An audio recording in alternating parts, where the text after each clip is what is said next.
And so when I say Chinese, I want you to scream out the nation that's associated with this. For example, if I say Chinese, you're going to say what? China. All right, let's say it with authority. When I say Chinese, you say what? China. All right, that's just a test right there. So here we go. Chinese. China. Russian. Russia. Italian. Italy. German. Germany. Swedish. Sweden. Korean. Korea. Egyptian. Egypt. Nigerian. Nigeria. Black. Tell him, Pastor. Tell him, Pastor. Black, nothing. I hope you were able to successfully identify the issue.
I'm so glad you're here because you can bring great clarity. Can you tell us a little bit about the Sephardic Jews and how they were scattered because they went west? I sure can. Because the reason why I want to is because a lot of them, and a lot of people don't know this, are in the Caribbean. They are. In the islands. And you're one of them. I know that. I'm one of them. I know that. Because, you know, a lot of folk don't know that those roots are there. One of the first batches of slaves that came to Jamaica, they were the Sephardic Jews. It's documented. And they're all over the Caribbean, South America, Central America, and even the South Central United States. Wow. And DNA testing is a factor in all this now. Look on the outside edge of the pews. Look on the outside edge of the pews where you are. You see the different markings alongside the edge of the pews? They represent the different tribes that made up our congregation back then and spoke over 6 different languages among themselves. These were small tribes enslaved by larger tribes and sold to Europeans as they came along the African coast. One of the major languages they spoke back then was that of Aramaic and also too of Hebrew, which means the writings read from bottom to top. Assalamu alaikum. Which means, peace be unto you. It's not a Muslim term. It's actually the same greeting which Christ gave into the disciples when he met them in that region. Most countries in that region read from right to left. Here in America, we read from left to right. That's why the pastors in the St. John's window up front here are going in numbers 2 through 7 from the right-hand side over to the left, to the left, to the left. This is First African Baptist Church, the oldest black church in North America. The building, built by slaves. The gentleman that laid the first brick laid the last. The balcony hold pews that actually were built by slaves. They have the oldest information in this building. That information is written in cursive Hebrew writing.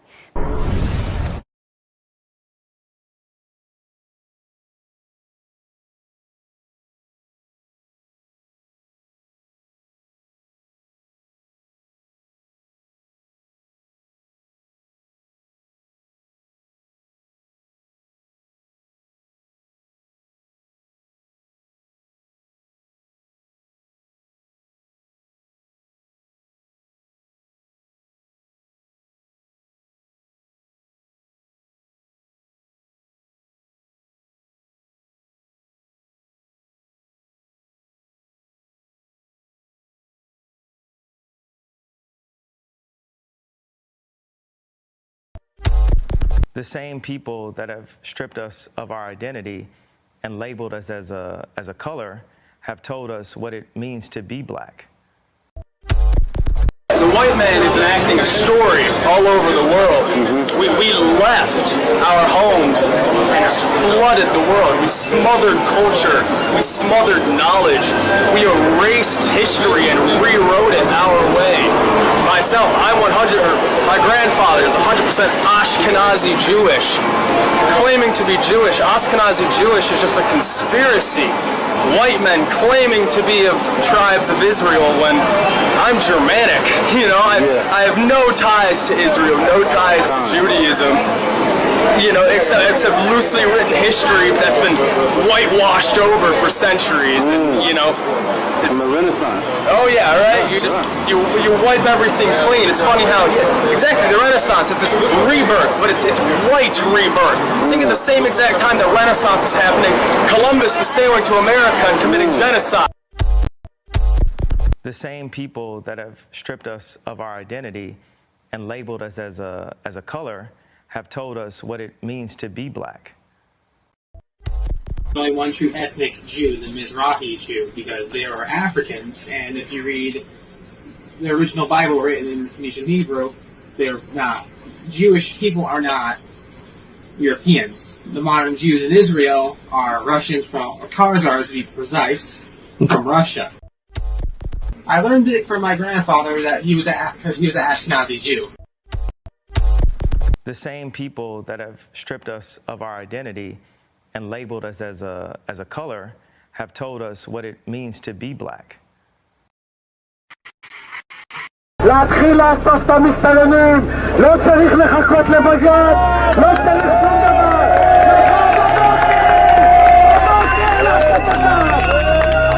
אני רואה חרא מחוץ לבית שלי, יריקות, פסיכופטים, אנשים שרק מחפשים איך לרצוח אותי בעיניים שלהם, אבל אף אחד לא מאמין לנו. אנחנו גזענים כדי לרצות לשמור על החיים שלנו ועל השפיות שלנו. אז אני גאה בלהיות גזענית. אם אני גזענית בשביל לשמור על החיים שלי, אז אני גאה.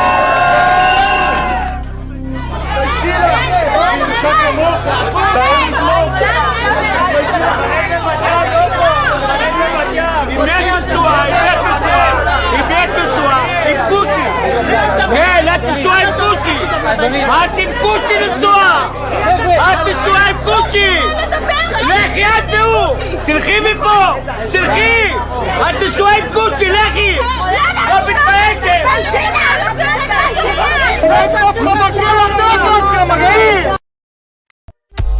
The same people that have stripped us of our identity and labeled us as a color have told us what it means to be black.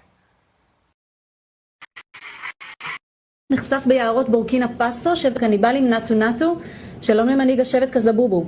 שלום עליכם, אברהם יצחק יעקב, יודע עברית, שולחן, חשבונית, קובי פרץ, מוטלס, יבוטאו. מר קזבובו, כולנו כאן בישראל מופתעים ונרגשים נוכח האפשרות שתעלו ארצה. קזבובו שמח, 2000 שנות גלות נגמר, רואים אור בקצה של מנהרה. אתם בטוחים שאתם יהודים? התחלנו על חנן. אם הוא שחור הוא לא יהודי? לא בגלל שהוא שחור, הוא... מה? קניבל. ומי אתה שתגיד לו מה לאכול, אם הוא קניבל, הוא לא יהודי? אולי תבוא, תעשה אצלנו שבת? זה לא שיש לי משהו אישי נגדכם, אבל הפלשמורה למשל תקועים. And it hurts me sometimes when we have to sit up here to talk about stuff that divides the game. Now we got to answer for what this idiot has done. First of all, Adam's Jewish. You can't take my $40 million and insult my religion. If you're going to insult me, you have the right, but I have the right to say, no, you're not going to take my $40 million and insult my religion. I think the NBA, they made a mistake. We have suspended people and fined people who have made homophobic slurs, and that was the right thing to do. I think if you insult the black community, you should be suspended or fined heavily, depending. I saw they did the same thing to the kid in Minnesota this year when he made the gay slur. I think you should get suspended or fined. I think him acknowledging the Alex Jones thing should have happened with that too, because that dude's crazy. And I can't believe that We ain't talking about that. We're talking about this idiot. Genesis chapter 11, verse 10 explains the genealogy of Shem. Shem was a black man in Africa. If you repeat this fact, they can't laugh at you. If you repeat this fact, they can't laugh at you. If you repeat this fact, they can't laugh at you. Want to say peace and blessings to everyone. Hope all is well. Let me adjust my camera here. Hope all is well with you guys. And I know this is not a scheduled live. And normally I try to do my lives on a Friday night or Shabbat night, or I'll reserve it to Saturday night or the first day of the week, which is technically Saturday night. But I decided to do a live, being that, tomorrow I have some free time and I will be working on some projects, getting some things done so that way I can do this release within the next week. But I wanted to do this live, family, because, there's a lot going on right now. And I think that one of the things that we as a people, we continue to miss, especially what religion has done to us, it caused us to always be in a compromised position. When we start dealing with others, that's the opposite, that's in the communities, or the descendants of those that's in the communities that have suppressed our people, that have, benefited off of, the oppression of our people from the educational system, the economic system. We could go right down the list, how other communities have benefited from and have prospered from, the suppression of our people. And I saw an interview earlier. I can't remember the brother's name. He came up on my timeline, did a great job. He does a great job with his commentary. I really appreciate all that he does. I wish I could remember his name. But I saw an interview that he did earlier with an Ashkenazi Jew, and it just really didn't sit well with me, not far as him having dialogue with the person, but the key for me was what the person had to say, especially when it came to the question of, acknowledging who we are, acknowledging that we can and is the people of the book. And one of the thing that really stood out for me in his comments, when he basically alluded to that he was they were afraid of violence. They were afraid of being harmed, and then he pointed to the chat. He directed his attention to the chat, to some of the comments. And I'm sure we get it here. A lot of the comments that we get, or the comments that is said based upon the topics that we are discussing. Hey, we have trolls that would disguise themselves up as being part of our community just so that they can, promote discourse and insert discourse. But I just really wasn't feeling what the Ashkenazi Jewish guy had to say. I really wasn't. And it really solidified a couple of points I'm going to make tonight. And I think that one of the things that we miss, can you guys hear me? If you guys can hear me, type 1. If you cannot hear me, type 2. I want to make sure that you guys can hear me. Okay, you guys can hear me? Okay. All right, if you guys can hear me, type 1. If not, type 2. All right. Just want to make sure you guys can hear me. I don't want to get too far along. All right. Can you guys? Okay, there you go. And family, tomorrow is Veterans Day. Tomorrow is Veterans Day, right? And I am a veteran. I served in the Air Force for 8 years. Served overseas, was over there at Desert Storm. I can attest that my dorm got blown up over there. I can attest again, my dorm got blown up over there. I'll say it one more time. My dormitory got blown up over there. I am a soldier. Even though I was a soldier at one time for the Air Force, I'm a soldier in the true capacity in the truest tense for the Most High. And I believe that many of our brothers and sisters don't really understand the war that we are dealing with right now. See, when you start understanding war, and if you say that you are a soldier, if you say that you are a watchman, because a watchman is a soldier who is on the wall, who is at the front line. So if you say that you are a watchman, right, you are built a certain way. Because when you are in the trenches, right, your mindset is all about destroying, all about eliminating the oppression, eliminating the threat. See, that's why I understand the threat cons and the def cons from the proper perspective, of what it means for us a state of readiness. So when you are a soldier, you have to be in a state of readiness at all times. Like when Nehemiah and those guys were building the temple, right? When they built the temple, those guys had to flip the switch from being on the wall, putting these bricks and using these hammers and all that, and then flip and go into soldier mode.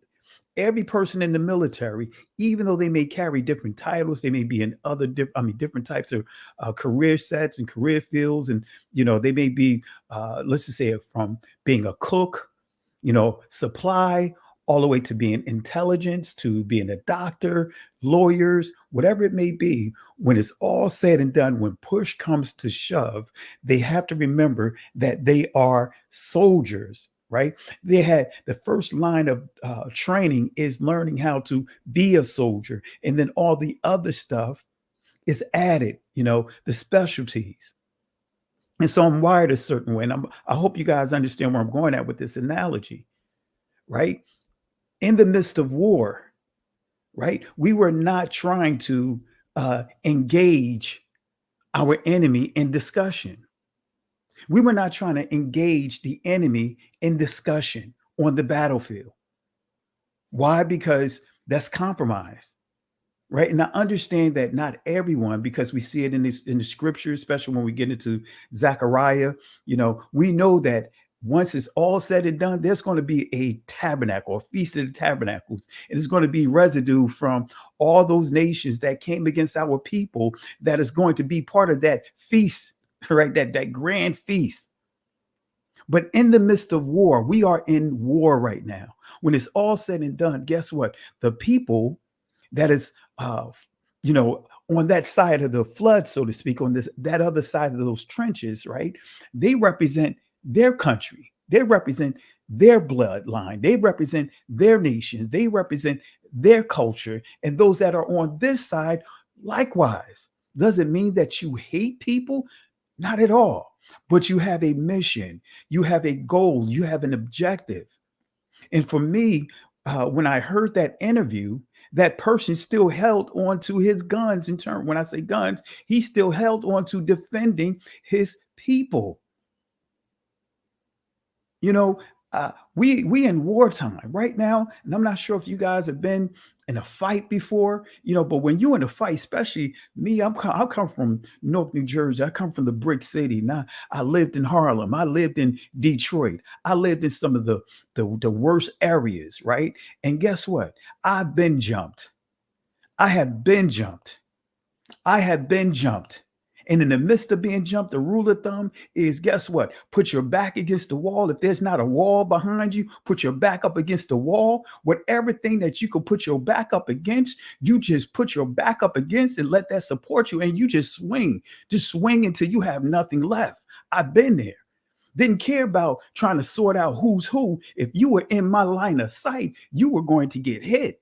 See, that's what it means to be in wartime. And we've been institutionalized to looking at, for example, this transatlantic slave trade as a slave trade, which it was actually a world war. It was actually a world war.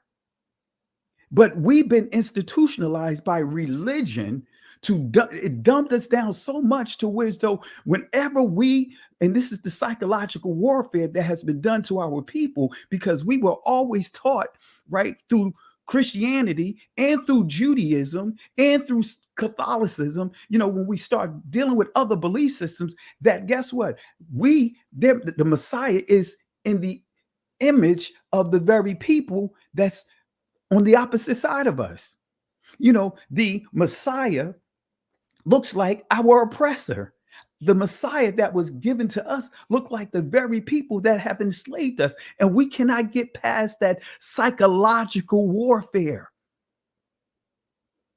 Christianity has taught us we're the only group of people that when it comes to getting into the war, when it comes to getting into the battle, we forget that, hey, it's all about self-preservation. Then we sort all the other stuff out after in peacetime. Right now, we are not in peacetime, but Christianity, Catholicism, and even Judaism, because Judaism is nothing more just another version of Catholicism. Why? Because you can become a Jew by way of practicing a religion.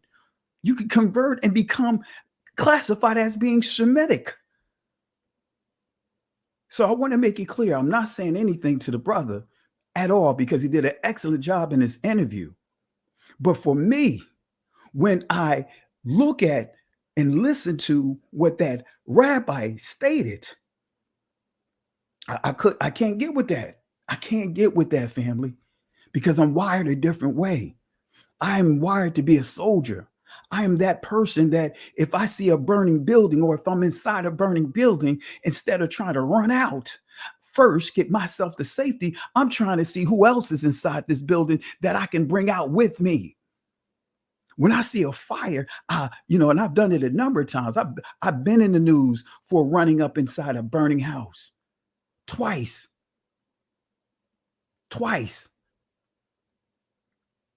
House on fire. Hey, whoa, wait a minute. Somebody say, hey, Rich, man, is it normal for smoke to come out of the roof like that? I'm like, wait a minute, that looked like it may be a fire. And I immediately ran to the house. Door locked, the screen door is locked. Hey, somebody's in here. Kicked the door in and went inside that house. It was a senior citizen. It was an old lady, believed that she was, making a little hot toddy, fell asleep or whatever the case may be. And the whole house was on fire. So literally got her out of this house. Second time, you could Google this. This is on the news. Was on the news. I'm on my way to work, walking to my car, and I see this bright light early in the morning. Instead of running away, I ran to the house to see if anyone is in that burning house, to see if there's anybody in there that I can help get out. I'm wired a different way. So family, we are in wartime right now. I'm not in this. I'm not called, and we are not called to sit here right now trying to make middle ground with the very people that have taken everything from us and continue to throw it right back in our face. The war cry has been declared by the ADL. The war cry has been declared by the NFL. The war cry has been declared by the NBA. The war cry has been declared against us all through the entertainment industry and other belief systems. The war cry has been made against our community, and yet we continue to try to see what's going on. Like Doc Rivers crying on television. I don't know why. I love this country so much, but the country just don't love me. Because you don't understand. You don't have a clue about war. You could be a coach. You could draw up all kinds of plays, but you don't know what it means to be a soldier in the army. You don't know how it feels to be a soldier of, being in the trenches, knowing that at any moment a bomb can come and just blow you away. I've been there. I've been on the wanted list, to the targeted list, to where so we couldn't go to certain places because of what my career field was. See, we don't understand war, and especially the worst type of war is a psychological war, and we are actually in a psychological war, or you can best way to describe it, a spiritual war. That's why Paul said we wrestle not with flesh and blood, but with principalities and with spiritual wickedness in high places. In other words, brothers and sisters, my people, we're not each other's enemy. But we have to deal with the war, the spirits in these high places, and look at what we're dealing with right now. And yet we continue to deal with the same old strongholds, the meritorious manumission, to where so we always look for a way to connect to the very delusion versus fleeing away from the delusion. Not here. Now I want to make it clear. If some of you guys don't like what I have to say, that's fine. You know, if you want to unsubscribe, that's fine. But I refuse to try to make a gap, make a bridge the gap. No, I'm not called to bridge the gap. You are not called to bridge the gap. The Most High, when he comes back, he'll take care of all of that. Right now, we are called to be a separated people. We're supposed to separate ourselves. We're supposed to resist so that way Hasatan can flee. I don't need to have, I'm in a point right now. That's why I don't deal with a lot of different people, different platforms. I'm very selective with it. Thank the Most High for my cousin, Benaiah Israel. I'm thankful for the hand chosen people that the Most High allowed me to interact with, but I can't just interact with everyone. Why? Because I'm not wired that way, because I am a soldier in the true tense. Have laid my life on the line a number of times to protect, number one, this country. Also, once I got out of the military, after fulfilling my commitment to the military, my focus turned over to making sure I protect my people. Come on, family. I'm not trying to find a middle ground. We should not be trying to find middle ground. You need to do exactly what Christ said in Matthew 24. Start securing where you stand. Start securing your household. You know, if you in Judea, if you in Jerusalem, flee, if you can't make it to the mountains, secure your household. Not running over to somebody else's house, master house. Not running over to the very people that are coming to bring this threat to us. No, you secure where you are. And that's what we're missing it as a people. What they're doing to Kyrie Irving, guess what? It's calculated. It's intentional. You think these things are just happenstance? They know exactly what they're doing because it is a war. They declared war on our community. They made it clear they have a problem with us referring to or waking up knowing who we are. Come on, family. I know I'm getting I know I'm preaching a little bit, but hey, you know, some may say pastors getting emotional or, calm down. No, this is who I am. This is who I am. I'm speaking with passion. I want to make sure that our people know that we are at war. Oh, clap your hands, all ye people. Shout.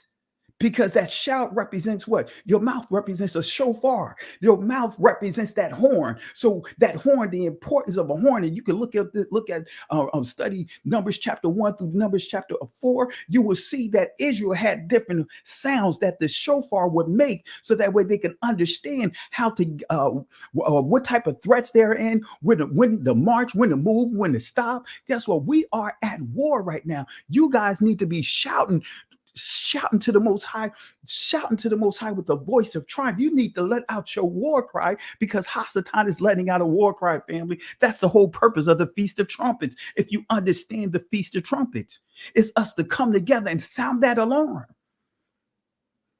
Sound the alarm. Got so many people. Let me pull this off here. See, I got all kinds of stuff on my. We got all these things. So many of our brothers and sisters want to show their shofar.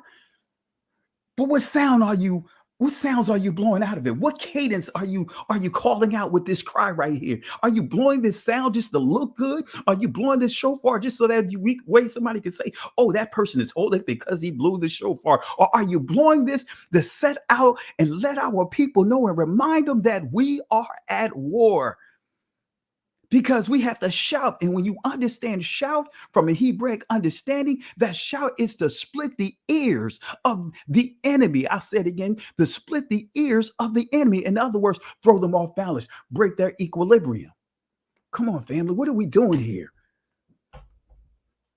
What are we doing here? What are we doing here? I don't bite my tongue for no one. I don't bite my tongue for no one. It's not about the money for me. It's not about the money for me. And I'll touch on a little bit about the war cry in a second, because I want to just walk you through a few things. And I'll drop the link inside the comment section. I thought I saw my cousin Benea. If you want to jump on, feel free to jump on. Thought I saw Sister Carol in the comment section. I'm just going to drop the link here. But let me go ahead and let me touch on a few things, family, because we need to understand that we are at war. We are not in peacetime. And again, you know, the ADL and some of these different organizations have made it clear that we are not at peacetime. We are at war. We are at war. When it's all said and done, guess what? That person, those people want to defend their people. When at the end of that interview, when I heard that rabbi say what he had to say by saying that he will not say certain things because of, or many of them won't say certain things because of the threat, or they feel the violence that they may be subjected to, and then went into that chat, that let me know that it's all about self-preservation. When it's all said and done, hey, you know what, my brother, we can be friends here, but when it's all said and done, I'm going to protect me and my people. I'm going to protect me and my people. That's what it's all about. When it's all said and done, guess what? People, whatever is your bloodline, guess what? They are going to defend and protect their people. But we, on the contrary, we have a psychological issue that's going on with us that Deuteronomy 28 talks about, because we're so busy trying to take care of those that have oppressed us. Charles Barkley, as he said, hey, we gave them our money. We gave them our money. We gave them $40 million. We gave them $40 million of our money. Shaq, this idiot, that's what he sounds just like what Malcolm X talked about the house Negro. We gave him, boss. We gave him, boss. We gave him, boss. We gave him $40 million. Boss, the house is on fire, boss. We's on fire, boss. Boss is feeling sick. We's feeling sick, boss. Boss is upset right now. We's upset, boss. Come on, family. We got to get out of that mindset. Let me bring my family on here real quick, because I know I'm a little amped up here, rightfully so. Sister Carol and Benaya Israel, how's it going, family? Hey, brother, you on fire? Yeah, I'm with you. Peace and blessing to everybody. But your fire you have going on is a fire we all should be having right now. Nobody should be in any kind of somber mood. We should all be on fire. Like I said to you earlier today, I never thought I would see on Twitter trending Hebrew to Negroes as the second topic trend. And it's everywhere. They're talking about it in China. They're talking about it in Japan.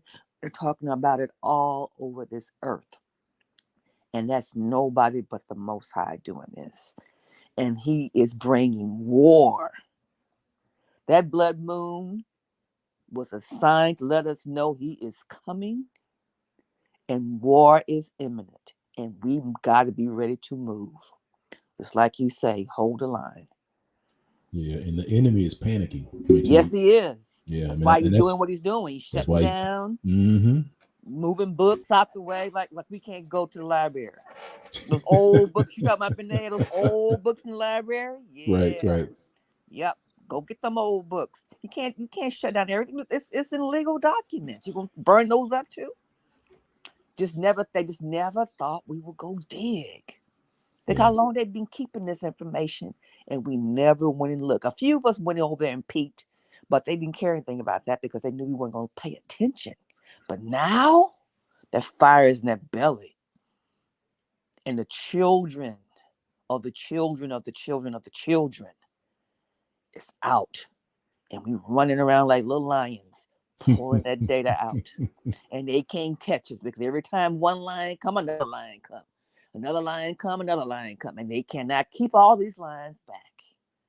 And they are panicking. They're angry. Yeah. They know their time is short. Yep. And they're bringing, and to your your point, because they are bringing to bear the full complement of their arsenal, and they have a standard playbook and we've seen the playbook executed with Kanye, and it's funny because they always tend to go for the money, and so they hit Kanye hard, and now with with Kyrie, same playbook, right? Suspended. Paid what, $500,000? Come on now, for a tweet, for a tweet. He didn't even say anything. Correct. That's crazy. So, and to be clear, Benea, it's their money. Yeah, it's all their money. They created all of this for us just to use. It's a tool. That your paper money is toilet paper. It's an IOU that is moved around every single day. And I sent you that link, Pastor Kelly, for Pastor Rod Parsley, who did a outstanding, detailed discussion about the Federal Reserve and our Internal Revenue Service. And how I'll take a look at it because I got a lot on my plate, and I just haven't had time to look at it. But my thing about it is, to you guys' point, is that we have to understand the art of war. Most of us don't understand the art of war. In church, I'm sure all of us sang it before or heard our elders sing it. I'm in the arm. I'm a soldier. Army of the Lord. I'm a soldier in the army. And when wartime come, where are they? See, wartime is totally different than what we understand it to be. When we start even looking in the scriptures, there was wars that were fought to bring about peace, right? But where I get kind of frustrated at is looking at how can I put it, how sick our people are, how we are as a people, because we continue to endorse. A lot of the people that I see complaining about the movie outside of the Jewish community, as we know, is our own people. Yes. Absolutely. It's our own people. I can give you testimonies of people that have reached out to me after, seeing all the hoopla and was drawn to watching or renting the movie Hebrew the Negroes and watched it. And they were asking questions, made posts on Facebook saying, hey, you know what? I need to rethink this thing. And all of a sudden, the hopping bobs start jumping out. These hopping bob pastors start jumping out saying and literally posting on their comment section saying that don't watch that BS. Wait a minute, you a pastor? You want to say don't watch that BS? Like, whoa, wait a minute. Y'all guys know who this is. This is Hoppin' Bob. You run afoul of Bob, you run afoul of me. You run afoul of... I'm tired, boss. He said it's too hot, boss. He tired. Too hot? He tired? You tell that lazy jigaboo the state of Mississippi I ain't interested in his meteorological assessment. Listen up, jigaboo. State of Mississippi ain't interested in your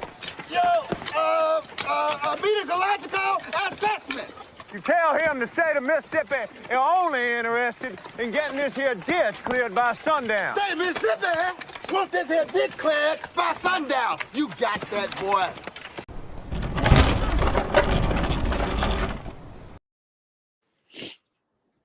Just had to, play that early and give a garbage can earlier.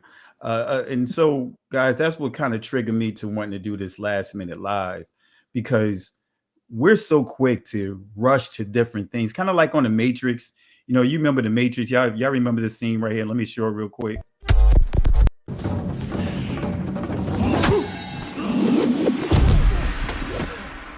Good. Adaptation, improvisation. But your weakness is not your technique.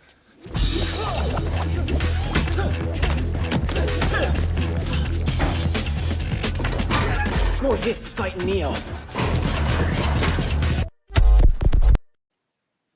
Doesn't that look like us, how they jumping over tables? Just the itching ears chasing after stuff, but not realizing we're part of the battle. We're in the battle. We're in the trenches. We're jumping from place to place, platform to platform to defend and support the delusion. Anyway, any comments, any thoughts? Go ahead, Benay. I know you got some thoughts to share. I know I can just sense it, you know. well, no, I think we've talked about it before because I think, you know, the Most High is playing like 4-dimensional chess with these guys, man. And to your point, like with the pastors, I mean, they're in an interesting position because, you know, what the last 3, 4, 5 years, you know, they've been seeing their membership drop, you know, because of us. You know, they've been having conferences about, you know, Hebrew Israelites, and so when they watch Ron's movie, they're kind of between a rock and a hard place because they know their members are watching this, you know, this public lynching go down, you know, like what folks are saying, this book breaking. And the sentiment in their own congregation is like, man, you guys got to stop this. You guys got to speak out about it. But at the same time, they're like, well, if I speak out about it, I'm speaking for Hebrew Israelites, and that, you know, that's also bad for me as well. You know what I mean? It's like they're in a rock and a hard place for this. So they refuse. So what they do, they don't talk about it at all. Yep. Because I know of 4 of them personally. And they will not touch it. And that's the key. And even when I was talking to some of the people, and especially dealing with some of these pastors in this area, you know, I let them. They were asking me, "Can I talk to their pastor?" And I said, "I already talked to your pastor. Your pastor rejected this years ago." You know, and I warned them. And many of these pastors can tell you, I warned them about 8 or 9 years ago, of the movement that was going to happen. And that they need to start preparing their people properly, not to kick against it, but actually have the discussions and start changing their sermons, not just getting up there trying to give a motivational speech. Teach, correct, but teach free from the seminary, structure that we were given to basically teach a theology that's supported, or the foundational theology of that institution. That's what seminary teaches you. Seminary doesn't teach you to read the entire Bible, because most that have many people I know that have doctorate degrees haven't even read the Bible in its entirety. Seminary is not going to have you read. You're not going to read the entire Bible while you're in seminary, right? You have different classes, but you're not going to read the entire Bible. That's guaranteed. You know, unless you take it upon yourself to go the extra mile and do so. Right. So these are the things that we have to understand. But the key is, you know, aside from all of that, you know, when we get back to the root of it, like you guys brought up the movie, you know, everyone's talking about it. People are reading about it and all this other stuff. And Amazon, they cannot take the movie down, no matter how many people think that they can. They cannot take the movie down, because they can lose more than what they've gained on that movie. Why? Because of Ron went through the entire process. Correct. He went through the process, and they approved him. And they're not going to get rid of that money. They're like, hey, wait a minute, we're going to make as much money as we can. That's right.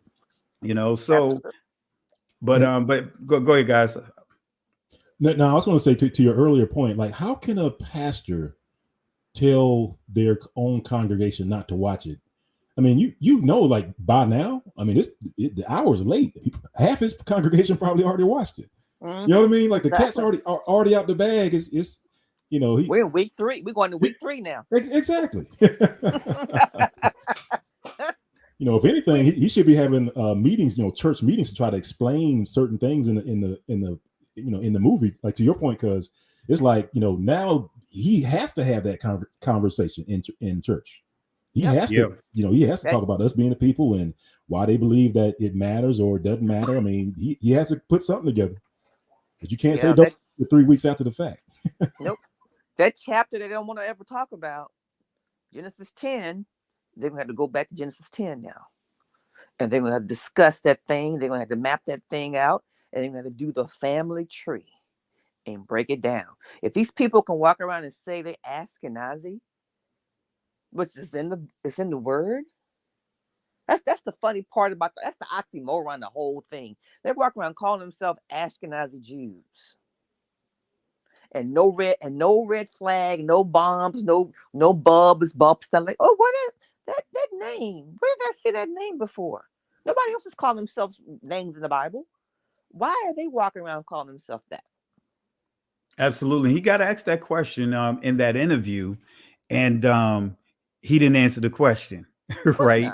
Not. Of course, many of them want to say that they can trace their lineage all the way back to Abraham. It's like that's an absolute lie, and I can prove that, and prove it with their sources. But they get away with that, when we can prove it. When we can prove it with their sources, their technology, then there's a problem. I want to say peace and blessings. Appreciate Generation Love for the love and support. I think Benea, we lost Benea, but thank you for the love and support. Family, let's show Generation Love some love and support on this platform. It's time for the body of Christ to stand up, my Lord and Savior, Yeshua HaMashiach. One for us to be bold in revelational truth. And see, that's the key. When we say, like how we were taught in church, do like Jesus did. He was, if you really look at it, he was a revolutionary. Absolutely. He was a liberator. He came, as he said in Matthew chapter 15, he came for the lost. He came for the lost sheep of the house of Israel. He came to redeem them. He came to restore, bring salvation to them. In Matthew chapter 10, he told his disciples to go out to no one else but his own people, their own people. So you're absolutely correct. We have to be bold, and bold is not based upon the volume of your voice. You can have a loud voice or a real silent voice, or a small, still voice, or a voice that don't have a lot of bass in it, but you can still have so much power and boldness because it's not based upon the volume. It's based upon your heart. It's based upon the Holy Spirit that's in you. It's based upon you being motivated to do the things of the Most High.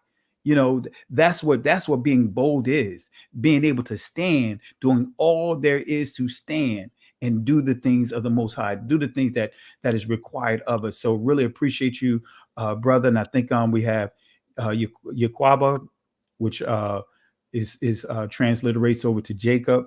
Really appreciate the donation here. Let me see here. I'm trying to bring it up here. There it is. I want to thank you. You say Aman. In other words, that word Aman means truth. It means confirmation. It means go to the right hand. It means permanent. It means consistency. So appreciate the love and support. Let's show Yaquaba some love and support for the contribution tonight. So you're going to say, sis? I know you're going to say something, Sister Carol. Actually, I lost my train of thought. Okay. Well, while you get your thought back, I'm going to share a couple of slides. Stay on. And if Benea, you may have to reconnect. I think you got kicked out. Matter of fact, I'm going to kick you out just so that way you could come back in. Let me see here.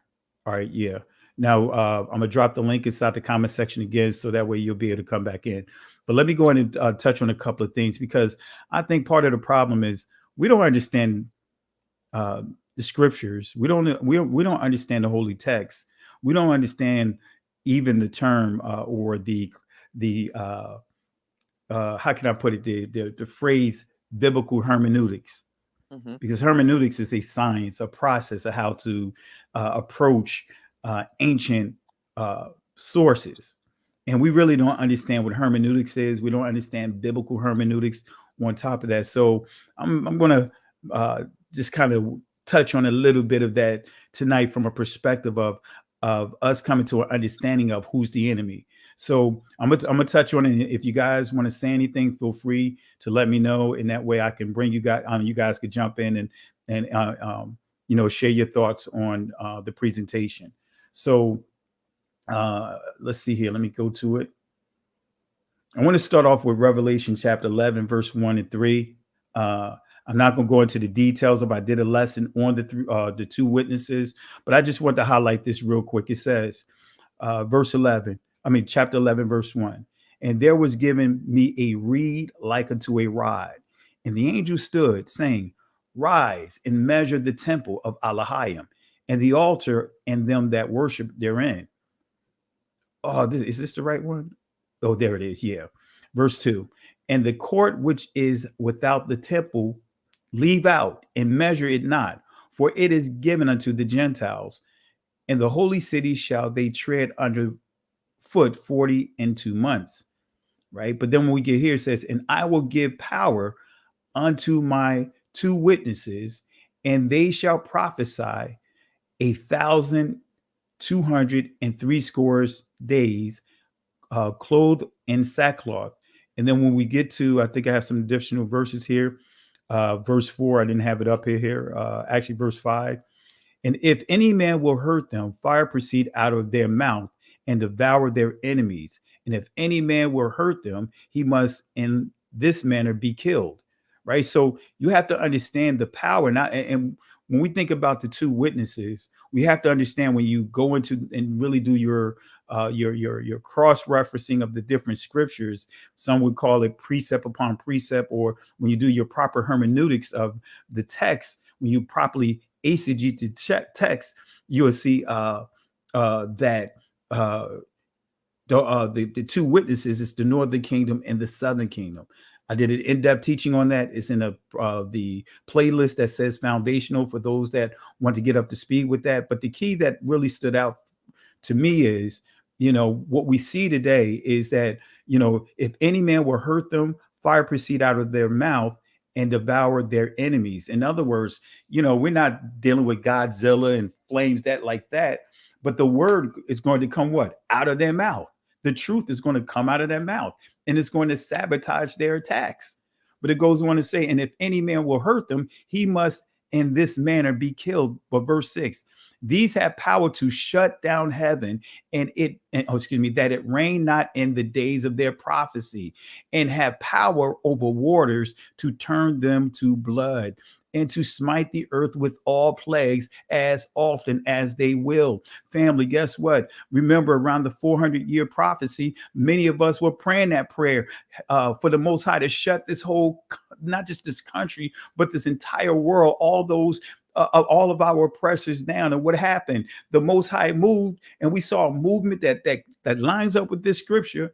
The northern kingdom, the southern kingdom that is scattered all over this world began to speak in authority. Plagues came, but many of our brothers and sisters, didn't hold the line. They folded, right? Because they didn't know it was going to be like this. But anyway, I just wanted to share just that portion of the text to give a better understanding of the 2 witnesses. And I'll touch on it more because many will default by saying it's Moses and Enoch and Moses and Elijah. But I can prove which scripture is the northern kingdom and the southern kingdom, right?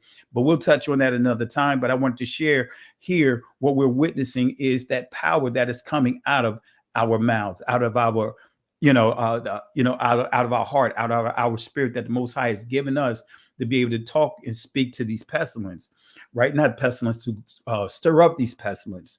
So the 83rd book of Psalms is the other thing I want to highlight real quick, starting at verse 2 through 5. And you guys probably see this all the time, and you guys quote it a lot, but this is one of the scriptures I quote as well. Keep not thou silence, O Elohim. It says here, hold not thy peace.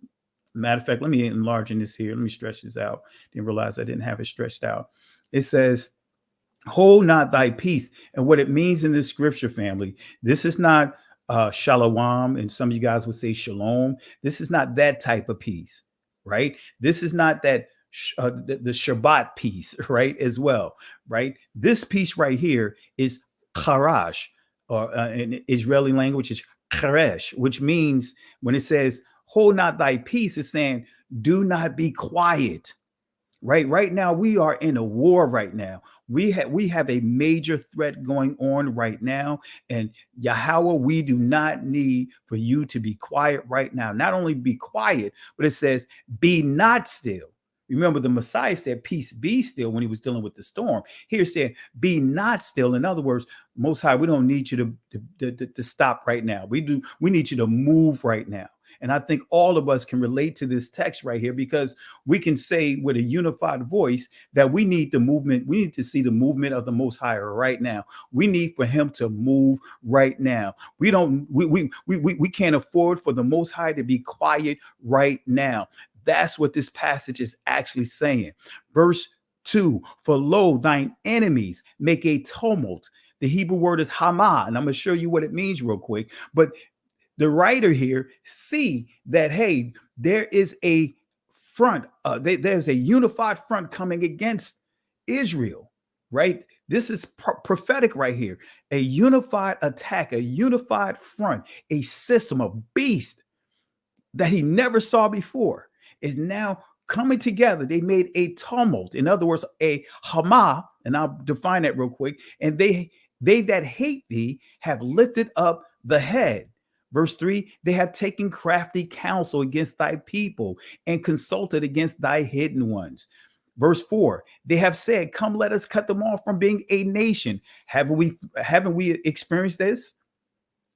Cut them off from being a nation. Sister Carol mentioned Genesis chapter 10, which gives you the foundational, or should I say the tenets, the three tenets, pillars of what constitutes a nation, being declared a nation: land, family, and tongues. You can look that up in the Merriam-Webster dictionary or the Oxford dictionary. When you look up at heritage, it's going to show you valued objects. When you look up nations, it's going to have the very three things that I highlighted there: land, family, and tongues. So they have said, let us cut them off from being a nation during the transatlantic world war, which also the Arabic slave trade, or the sub-Saharan slave trade that predates that. This was the whole thing. Cut us off from being declared a nation. Take away our land, even though we had fled because of the sacking of Israel. But then take away our language and pervert our family structure. That the name, and when y'all understand this right here, family, when you see name, think of this: Sham, right? The Israeli pronunciation is shame, right? And we deal with Shem. Shem name also is that as well. But it says that the name, in other words, Sham of Israel, that means the reputation of Israel, the character of Israel, right? The fame of Israel, that the name, the one that we're really going to focus on is reputation and character of Israel may be no more in remembrance, because Israel was known by all the enemies that we served a mighty Most High, right? Their arms was too short to box with our Most High. But to take all of that away from us, that we don't know who we are, now it creates a state of confusion. Now it creates a valley, a low place of dry bones. That's what Ezekiel 37 is referring to. That dry bones represents Israel in a state of confusion. Verse 5, for they have consulted together with one consent, akkad, one consent. They are confederate against thee. But it didn't stop there. And we'll touch on it real quick. Here's Talmud in the Hebraic perspective. Hama, it says to make a loud sound, to be in great commotion, to rage war. So the enemies are raging war, family. So if many of you using this text here about the crafty counsel, understand this word. The enemy is raging war. But again, to make a loud sound. Well, what is a loud sound? Right? War cry. That's what it means. A war cry, a cry used by a body of fighters in war. Entry number 2, a slogan used especially to rally people to a cause. Well, guess what slogan that they made against our people? They started with calling us identity extremists. Then they called us what? Black Hebrew Israelites, right? When did you ever think that Hebrew Israelites was going to become a byword? Now they even dropped Black Hebrew Israelites. They use Hebrew Israelites. They even use words like Hebraic Israelism, right? Which is an oxymoron, because ism simply means the study of what? The books, also the culture. So Christianity is practicing Hebraicism. The Catholicism, Catholic Church is studying Hebraism, right?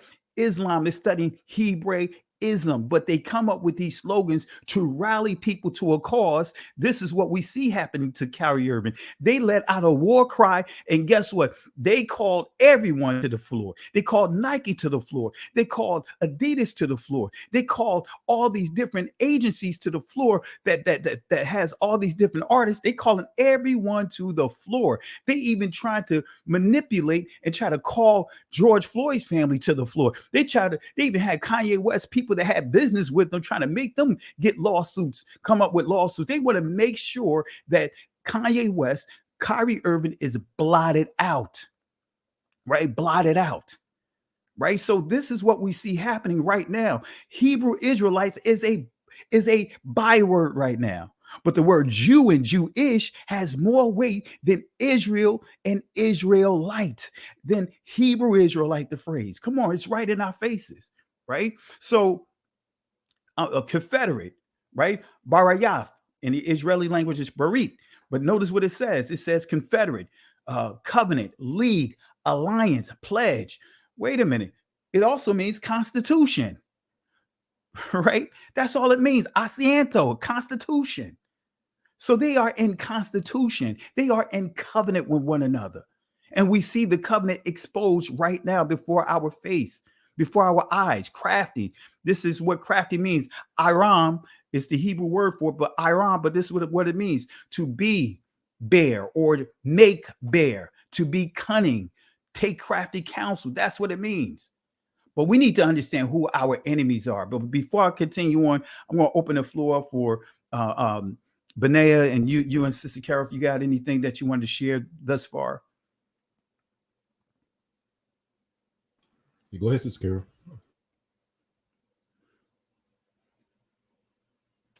Can you hear me? There you go. Well, you said a mouthful. Not only Psalms 83, but Psalms 37 talks about our enemies and what they're going to do to us, and then we need to stay on the line for protection. We need the Most High more than ever now. Absolutely. And guess what their war cry is? Not just Black Hebrew Israelites or Hebrew Israelites. Anti-Semitism is their war cry. Absolutely. They let out their war cry, anti-Semitism, and everybody jumping up out of their beds, everything. And they all coming together to go unify, to come together in war against us. You was going to say something there? No, well, you brought up a good point as far as like them bringing everything to bear, like people from different industries coming together to hurt one person. It's kind of funny because they always talk about, I mean, this is hate. You guys have hate against this community, but it's like, but what are you guys doing? Like, what do you call when you take $500,000 from somebody? Is that love? What do you call when you're canceling the contract just because somebody put a tweet post and didn't say nothing? I mean, what is that? Is that love? It's like they're I mean, the hatred that they're dishing out right now has such vitriol. It has such intensity that man. I mean, it's on a whole new level right now. And the funny part about it. Yeah, go ahead. No, I was going to say the funny part about it, they just exposed themselves.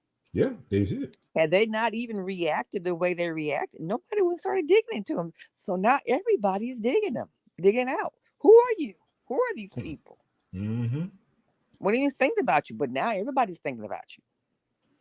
It's like, especially for the so-called black man and black woman, as much as we've been through. Yeah, you know what I'm saying? It's like, because I think for most of us, I know for me, it's like it doesn't really compute when you say, like that reporter from CNN. He was asking, he kept he kept asking Kyrie. He's like, well, you hurt people. How do you feel that you hurt people? And I'm thinking, man, like you guys were saying, I'm sure you all had the same similar testimonies. But it's like, I remember growing up, just walking through, shopping and being profiled by the sales clerk, following me all the way around the store, getting into an elevator with someone of another persuasion, clasping her purse, I'm making good money, right? I'm like, nobody want that raggedy purse. You know what I'm saying? It's like stuff like that. We go through stuff. I mean, and that's just the small stuff. I didn't say about George Floyd and Breonna Taylor and Trayvon Martin and like the lynchings and the killings, and I mean our stuff is like on a whole different scale, but they want to make what this the sharing of a post to be up there with that. Like, to me, that I just struggle with that. I do, and I think that most black folks, whether they admit it or not, I think that they're struggling with that too. It's like, all right, you saying this is hatred and this it's really bad, and then they mess up and watch the movie and they're kind of like, I don't see what you're talking about. Mm-hmm. You know, as a so-called black man, I don't see the hate that you're talking about. It's not on my level. At least that's what they're saying. It's not on my level. You know. But anyway, what's the real trigger is that caused them to come out their skin. It's not so much the tweet. It's what the tweet said. It said Hebrews to Negroes. That is the real deal enemy. Those two words together. And really, especially to see it on Twitter. Right. But in a trend. But to see Hebrews to Negroes with a fist and a chain around it. That image and those two words is what triggered them to say, oh my goodness. Sheer panic. Here it is. Sheer terror. What we have been garnering all these thousands of years. Especially the significant year of 1948, what we have put in place, what we have made a complete silo of protection around us has now been penetrated by this fist, this chain around it, and saying Hebrews to Negroes. We got to do something. Yeah. And that's when it started. What about the movie? If that word. Right. And I was going to say, and because I know you like grabbing those clips, you might want to see if you can find a clip of Homie the Clown. Remember Homie the Clown from back in the day? Yeah. Yes. Actually, I got it, okay, but I don't have my hard drive in front of me. But I do have that clip. I haven't uploaded it, but yeah, I got that clip. Where you say, "Oh, sounds like trouble." Yep. That's what it is. It's Homie the Clown time. That's what it is. Yeah, it is. Absolutely.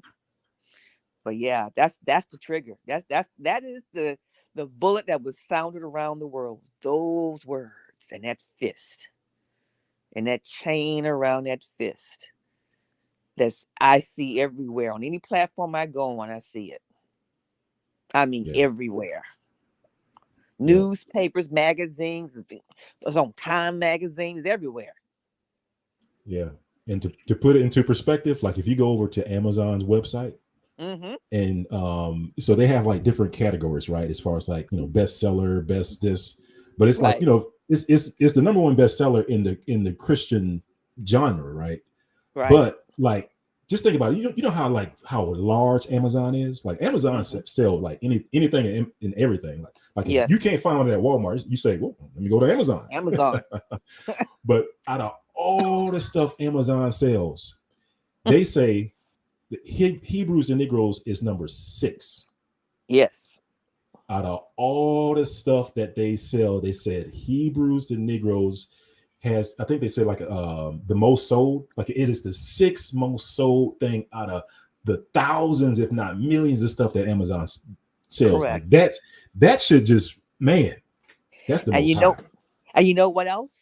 When you see that and you pull it up, the recommendations that come with it. Amazon always give you recommendations. If you like this, we recommend this. People also buy this and buy that. But the other books that's connected to it, right, that's also being sold. You got Timbuktu, got the Ebo's book. All those books now are lined up together as recommendation, and they're all being sold together. Yeah, Sister Carol, they're trying so hard to put the genie back in the bottle. They can't get out. That genie out. That genie making wishes. They're trying so hard. They're calling up Amazon. Hey, can you turn it off? Turn off the water. Turn it off. No, that genie is on the red. It's on the flying carpet, flying all over the whole world. It's just dropping nuggets. They can't get it. It's gone. I mean, but think about it. It's like so. Let's say, for instance, if they turn off, they somehow some way got off Amazon tomorrow. It's already been seen by millions of people. Absolutely. Absolutely. You can get it anywhere. I can get it on my my iBooks on my iPhone. Download it. You can get it from the Kindle. You get other places you can get it. You can go to actual Ron's website and get it. So but see, the key, once you buy it, once you purchase it, even if you don't purchase the actual DVDs, once you purchase that stream, they can't delete it. Correct. They can't take it down. Right. Because I own it. Because you purchased, you technically own it. Right. Yeah, I purchased mine on Vimeo when it first came out before he moved it over to Amazon. Right. But it's still on Vimeo anyway. Just like I purchased Reclaiming the Thrones on Vimeo. I have that. It's mine. Right. But yeah. And it's a funny price. It's been sitting out there. For about 4 or 5 years now. And all of a sudden now. That's the funny part. That's the most high. Absolutely. That's how you know it's him. In a single tweet. Mm-hmm. Wow. That mainstream, you needed the right connection of the mainstream to set it off.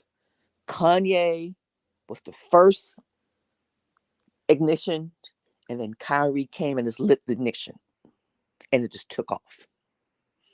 Yeah, so I think social media is like the kryptonite for mainstream media. Yes, it is. Because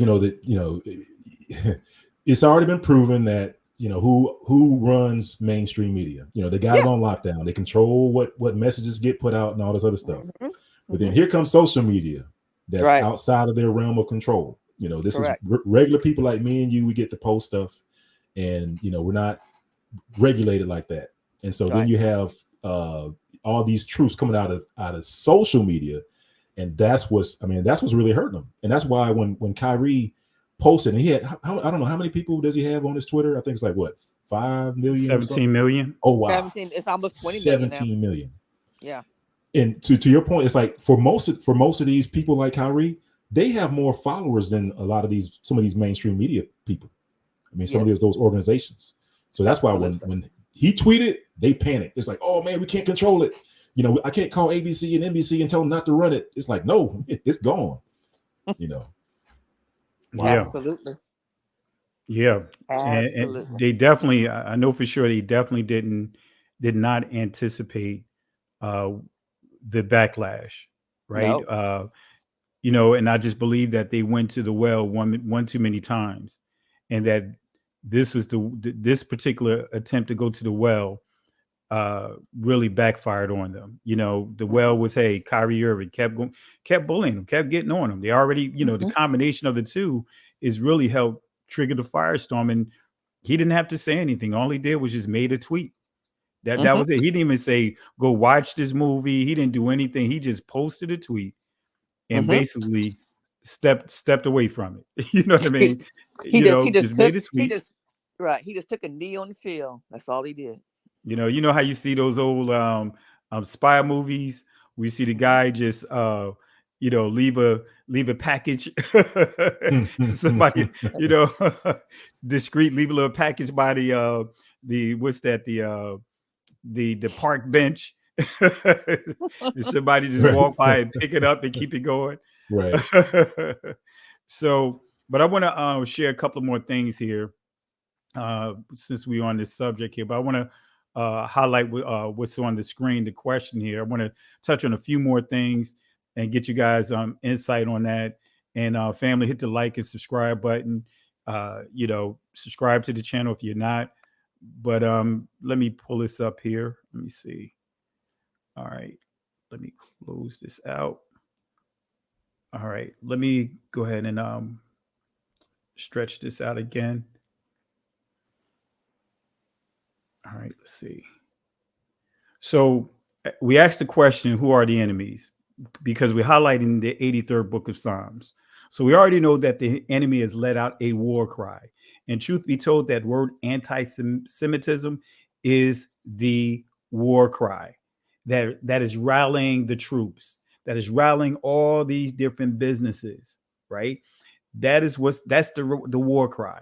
And you have Kyrie Irving having to give an account or give accountability for anti-Semitism, and he did not say a single word, just made a single post. So who are the enemies? So when we go to Second Thessalonians, chapter 2, verse 3 and 4, it says this: let no man deceive you. Doesn't that sound familiar when you read Matthew chapter 24, when they were asking about the end of the world of disciples? The first thing the Most High, Christ said to his servants, to the disciples, he said, behold, let no man deceive you. The Hebrew word shamai or shamai, let no man deceive you by any means, for that day shall come, except there come a falling away first. So understand this, family. In order to fall away, you have to be introduced to the truth. See, that's the key. We think falling away is you left the church. You know, that's how we were processed about what falling away. Oh, such and such left the church. Sister such and such left the church, or deacon such and such left the church. That's not falling away. You can leave the church and still have Christ. You can leave Christianity and Catholicism and still have Christ. We've proven it right now on this panel. Every last one of us, we're not part of the church. We're not part of Christianity. We're not part of Catholicism, but we still following Hamash Shayak, right? So a falling away. See, once you, when you don't have this truth presented to you, you're in the lost category. Once you get this truth presented to you, now you're at a fork in the road, right? When you accept this truth and you walk in this truth, you go from being lost to being found. But when you have this truth presented to you, pastors out there, right? When you have this truth presented to you and you reject it, you go from being lost, right, at that fork in the road, instead of being found, you're now falling away because you don't want to deal with the truth. You don't want to receive the truth. You don't want to walk in the truth. And that man of sin be revealed, the son of perdition. But notice this here, because I can pinpoint the son of the perdition here. But verse 4, who opposes and exalted himself above all that is called the Most High, or that is worshiped, so that he as the Most High sitteth in the temple of the Most High, showing himself that he is the Most High. Come on now, B'nai Israel, you're gonna have to hit me on the B flat on the Hammond organ over there. right? You know, this right here tells you so much. It's so much to unpack here, right? Because we're going to unpack it real quick. Notice this right here, the Torah Anthology, Volume 1, Genesis of Genesis. This is what Ron Dalton highlighted in his book, and I use this to debunk the nonsense of what they were trying to say, that Ron Dalton just was poorly using sources, and that he was saying that the Jewish text states that that the curse of Ham is the reason why we're in the conditions that we are today. But it's one other thing that I'm not going to highlight that right now, but I want to highlight this here, this paragraph right here, right? Because this coincides to Genesis chapter 9, verse 26 about Shem, about Canaan. I'm not Canaan, but Japheth dwelling in the tent of Shem, but also, actually, you'll see this in verse 25, dwelling in the tents of Shem. But also, as you see here, Canaan will be, I don't like to see slave there, servant, because it's a lot different context when you study it from the Hebrew. You'll see the word abadah, which is a difference from what is being presented here. But notice this paragraph right here. It says here, actually, the word here is somewhat difficult to understand. Noah said, let Canaan be their servant.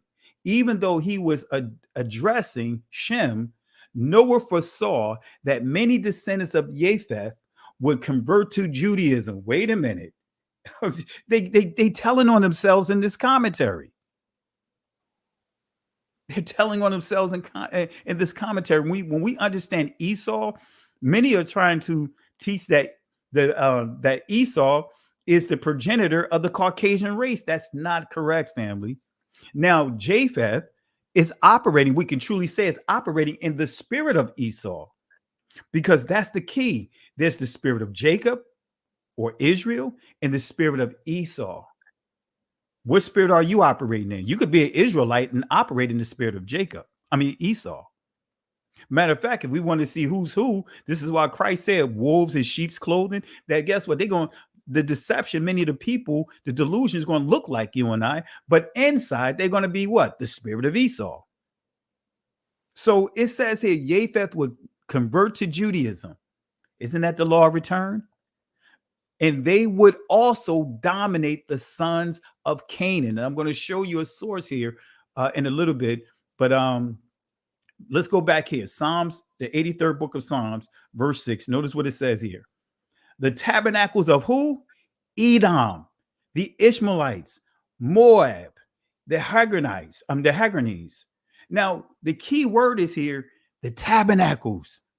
Man, this is powerful right here, because when I got this revelation years ago, see, it's not just what, we missed that word tabernacles. Mm-hmm. Now, guess what? Let me show you tabernacles. For those that really don't understand what tabernacles mean, in the Israeli language, it's ohel, in ancient Hebrew is ahal, right? But notice what it says here. We see covering, dwelling place, because we'll think about our households, our homes, but also the sacred place of the Most High. Mm-hmm. So that means hijacking not just our identity as being Israelites, but also hijacking our reputation, as we see in the 83rd book of Psalms, of having that relationship, being Yah's chosen people. Mm-hmm. So they're coming in our place of worship. You see, 2 Thessalonians said that they're going to what? Lift their image of themselves in our place of worship. We just read that. But guess who that image is? It's Gomer. Gomer. That letter G that I talked about with Freemasons, G-O-D, yes. That letter G actually stands for Gomer. Who is the son of Gomer? Ashkenaz. So we see the images of Ashkenaz, the images of Gomer, all in our place of worship. We see it in Judaism, but we also see it where? In Christianity. Yep. Catholicism, Hinduism, Islam. Mm-hmm. Come on, we got to be real with it. Yep. Any comments, guys? You right on it. I see it clearly. And the funny part, the sad part about it, when you think about the Feast of Tabernacles, what are we doing? We're being with the Most High. So you want to hijack the tabernacle. You want to hijack us dwelling with Him, prevent us from being with Him, to take it from us. To remove its ever existence, which is who we are. We are His image. So you want to erase it, destroy it. Well, think about it. We just highlighted that in the 83rd book of Psalms, that the reputation of Israel is no more in remembrance. That's right. They have taken crafty counsel against the hidden ones. We're the hidden ones, because nobody really know about us. No. We didn't even know about us as a people. No, still don't. Exactly. We're the hidden ones. We're the remnant, believe it or not. We are the remnant. Family, those that are into that left behind junk, right? Don't fall for it. Don't have them believe that there's a problem with being left behind. No, there's a blessing being left behind, because being left behind means that you are the surviving portion. That's what the remnant is. We are the surviving portion. And these different communities, these groups know this. We are the surviving portion. That means that we're keeping the true Israel, the ancient bloodline of our ancestors intact, because the Most High even made a promise to us in Joel chapter 3 that He will make sure that He will cleanse the blood. He'll do a blood transfusion of Yah's people to make sure we stay intact. So don't worry about who done raped our previous forefathers and who force themselves on the men or force themselves on the women. Don't worry about those things. Why? Because the Most High know our condition. He know that we didn't make a calculated decision to indulge in those things. So the Most High is going to give us a blood transfusion. Don't let these people tell you anything different. He's doing it right now, because how is it that we have been raped by every community around this world, and we still can trace our DNA back to the ancient people of the book? Come on now. Go ahead, Benaya. I know you got something to say. Go ahead, Benaya. Oh man, I'm over here trying to pull my references up. All right, well, why you pulling your references? No, you're good. You're good. No. Remember, I guess the thing that came to top of mind for me was you remember like during the time of the Maccabees when John Hyrcanus and then you also had Herod the Great, coming to power, and that's one of the references I wish I had handy. But it talks about how when, like, if you ever looked at that history, you'll see how the priesthood, of course, the priesthood, was here before. I know where you're getting ready to go at. Oh, go ahead. Where you getting ready to go at? You got it covered, cuz? Don't go there yet. Okay. All right. Don't go there yet. All right. I got you. I got you. See, it's in the bloodline. Right. So, who are the enemies, family? For those that are watching. Let me take you to Genesis chapter 25, verse 22. Let me just give a quick refresher, right? And the children. Now we're dealing with the twins, right? The children, Banyam, right? Or Banayam, plural, Banyam. Some would say Banim. It says the children struggled together within her. And she said, if it be so, why am I thus? And she went to inquire of Yahweh. So this is Rebecca rather. Not Rebecca, but Rachel. She has twins here. And there's something unusual that's happening in her stomach that caused her to say, hey, you know what? Something is not right. They are going to town inside the womb. Right? So struggle, ratazat, right? Or ratzat means to make forceful, a violent effort to get free of restraint, engage in conflict, make one's way with difficulty, struggle. So they are they are like going to town inside this womb.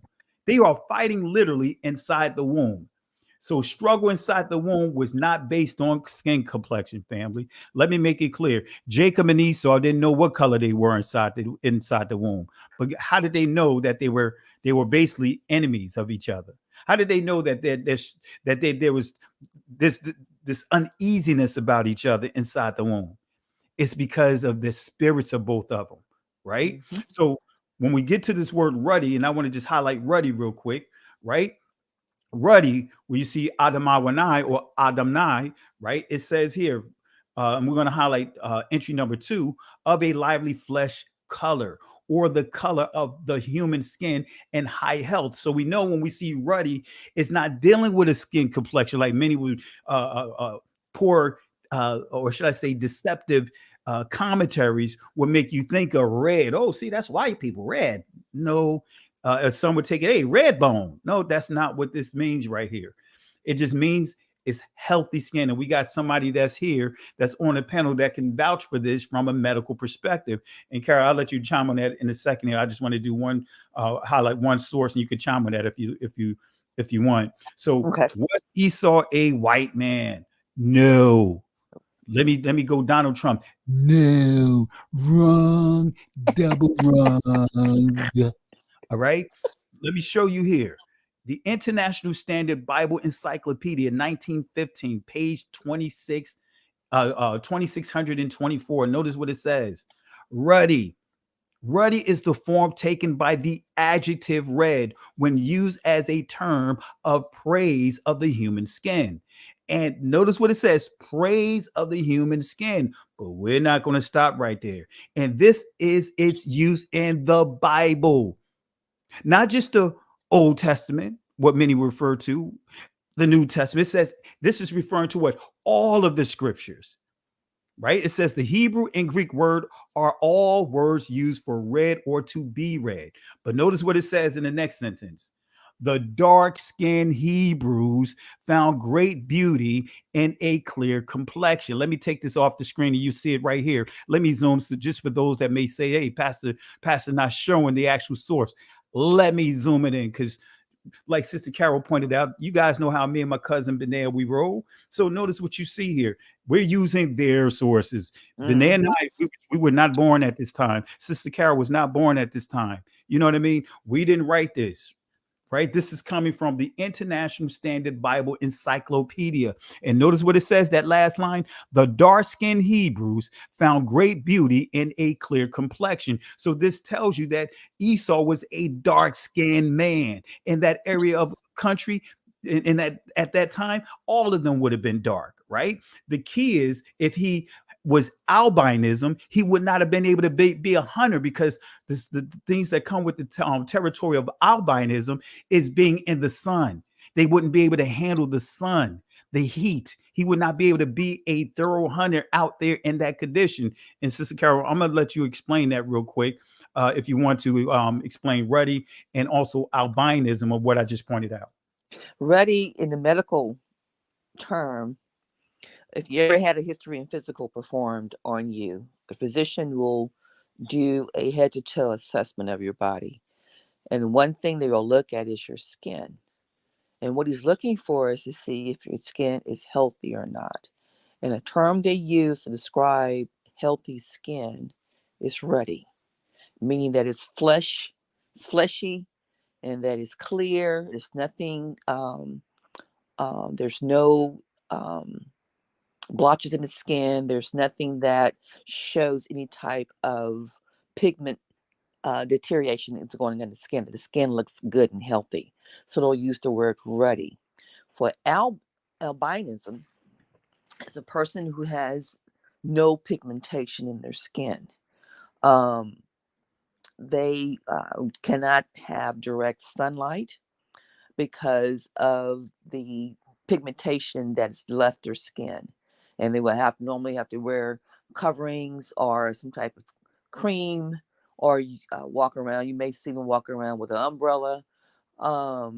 Things that keep from direct sunlight that can attack their dermis, which is the skin on their body. But yes, ruddy means healthy, fleshy skin. All right, now y'all heard it. This is the professional right here. Benaya, did you want to go add anything? Because I know you're getting your sources. Did you want me to give you a little more time? No, you're good. That's a perfect your definition. Awesome. Okay, and so family, again, when we deal with Esau, and this is why you have to be careful with a lot of what's being taught. Because if you're saying Esau is the white man is Esau, now you're saying that all the Caucasians are Hebrew. Exactly. Right. So what about Japheth? Wait, what about Gehazi, right? Who was the servant of Elisha, who was cursed with permanent leprosy, not just for him, but his entire generation to come. He was a Hebrew. So we have to be careful of how we put things in these teachings that are out there. Again, Esau would not have been a skilled hunter if he suffered from albinism. So the reason why they made it clear that this dark-skinned Negro, right, had beautiful skin is because he was hairy all over. And they wanted to make sure we understood that there was no blemishes in his skin. He didn't have a medical condition, because the scriptures are clear. When you have albinism, you're considered to having that's considered to be leprosy, a form of leprosy, right? So yeah, exactly. So we know that he didn't deal with that. So again, the dark-skinned Hebrews found great beauty and a clear complexion. Now, when we go to Genesis 25, verse 23, notice what it says. And Yahweh said unto her, 2 nations are in thy womb. Let me say that again. He said, 2 nations are in thy womb, and 2 manners. You see the word Shanai, right? 2 manners, Iraq. So it'd be Shanai, Iraq.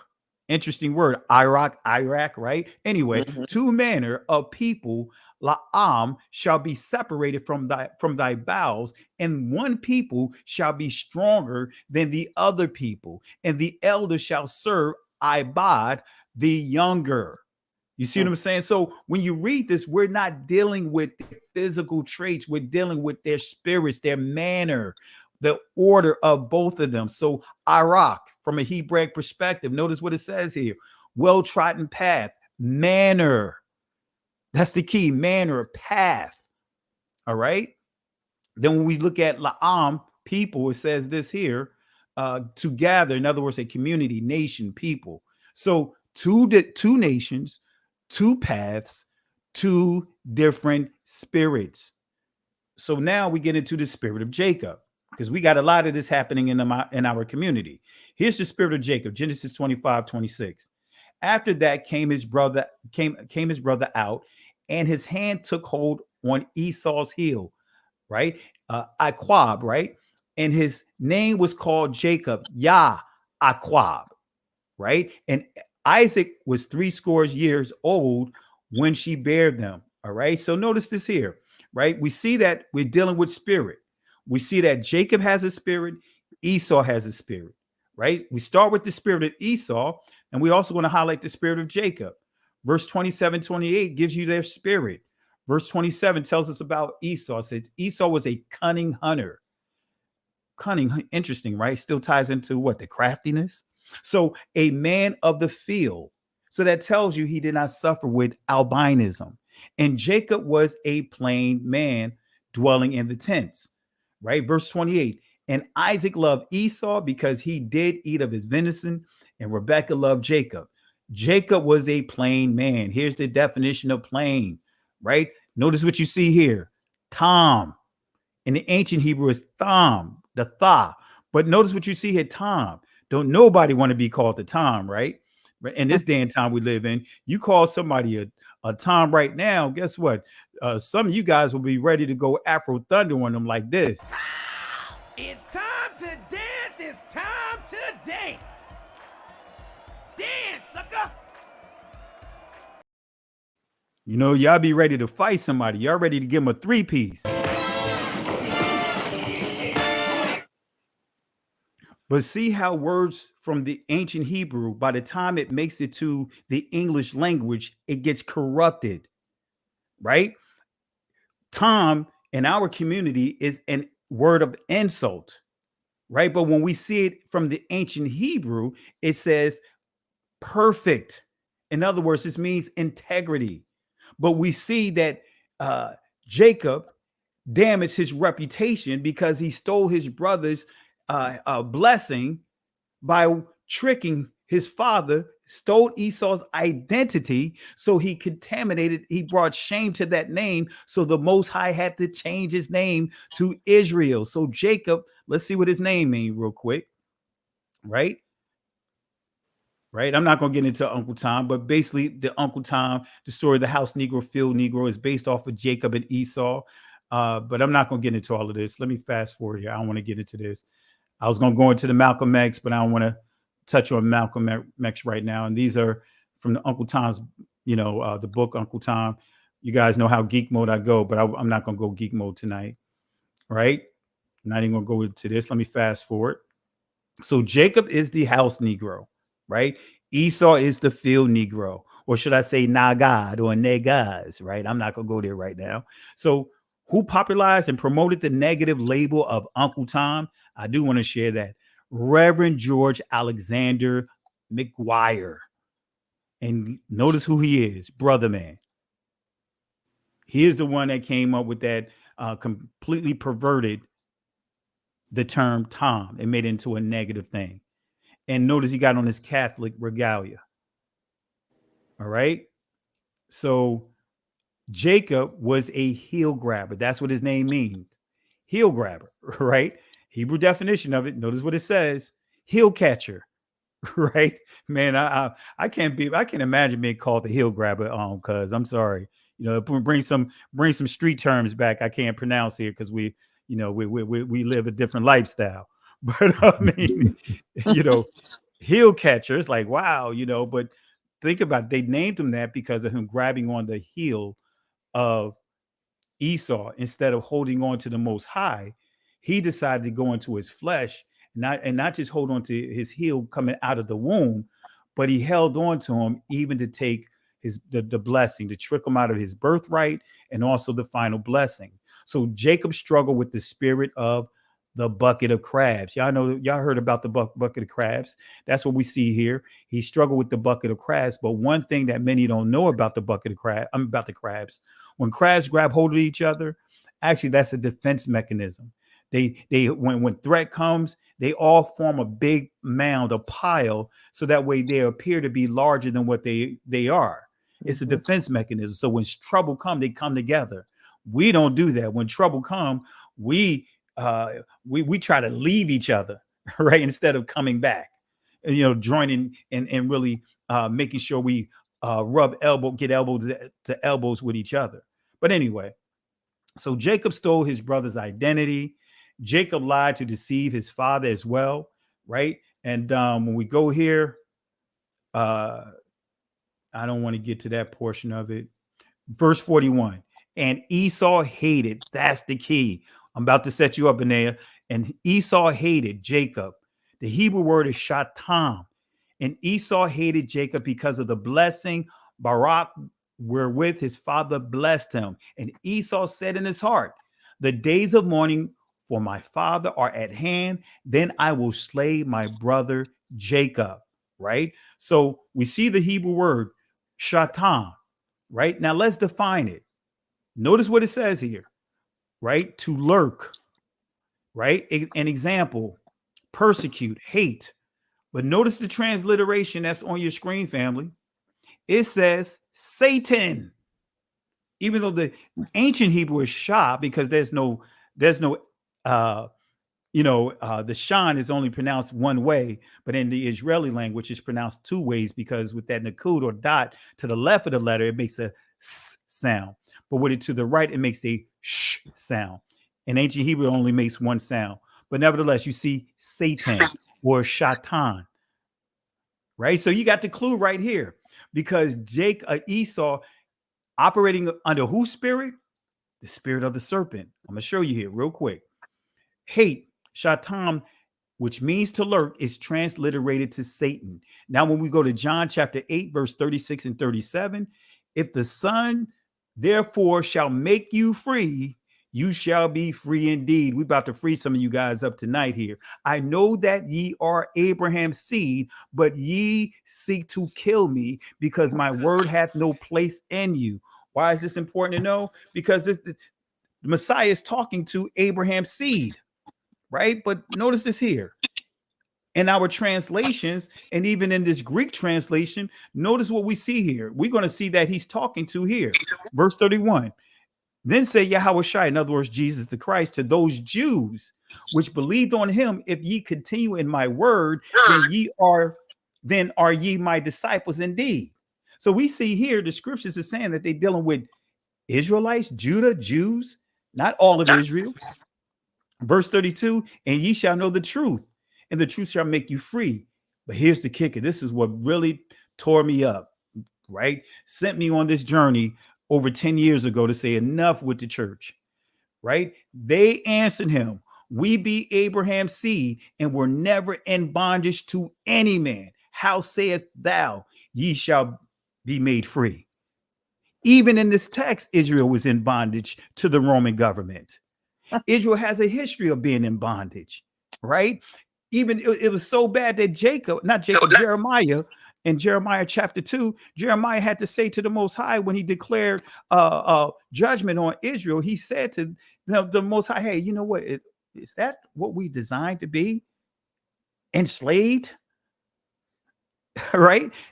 Are we, is that our purpose? We born just to be slaves? So the history of being in bondage is there. Read the book of Judges. You go through a number of captivities there. But they said, we never been in bondage to any man, says thou, ye shall be made free. Saying, in other words, we never been in bondage. We never had to deal with that stuff. So what are you talking about? The truth shall make you free.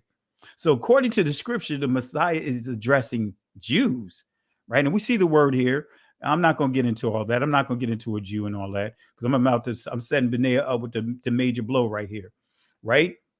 This is that book, right? Now that you guys, I've been talking about this book for over 10 years. And now they're like Sister Carol pointed out earlier, the roosters have come home to roost, family, because it's hard to get this book. Because I think I've been talking about it so much and people been buying it. And now they're saying we're not making it available because there's so much information in this book. I got so mine. much information in the book.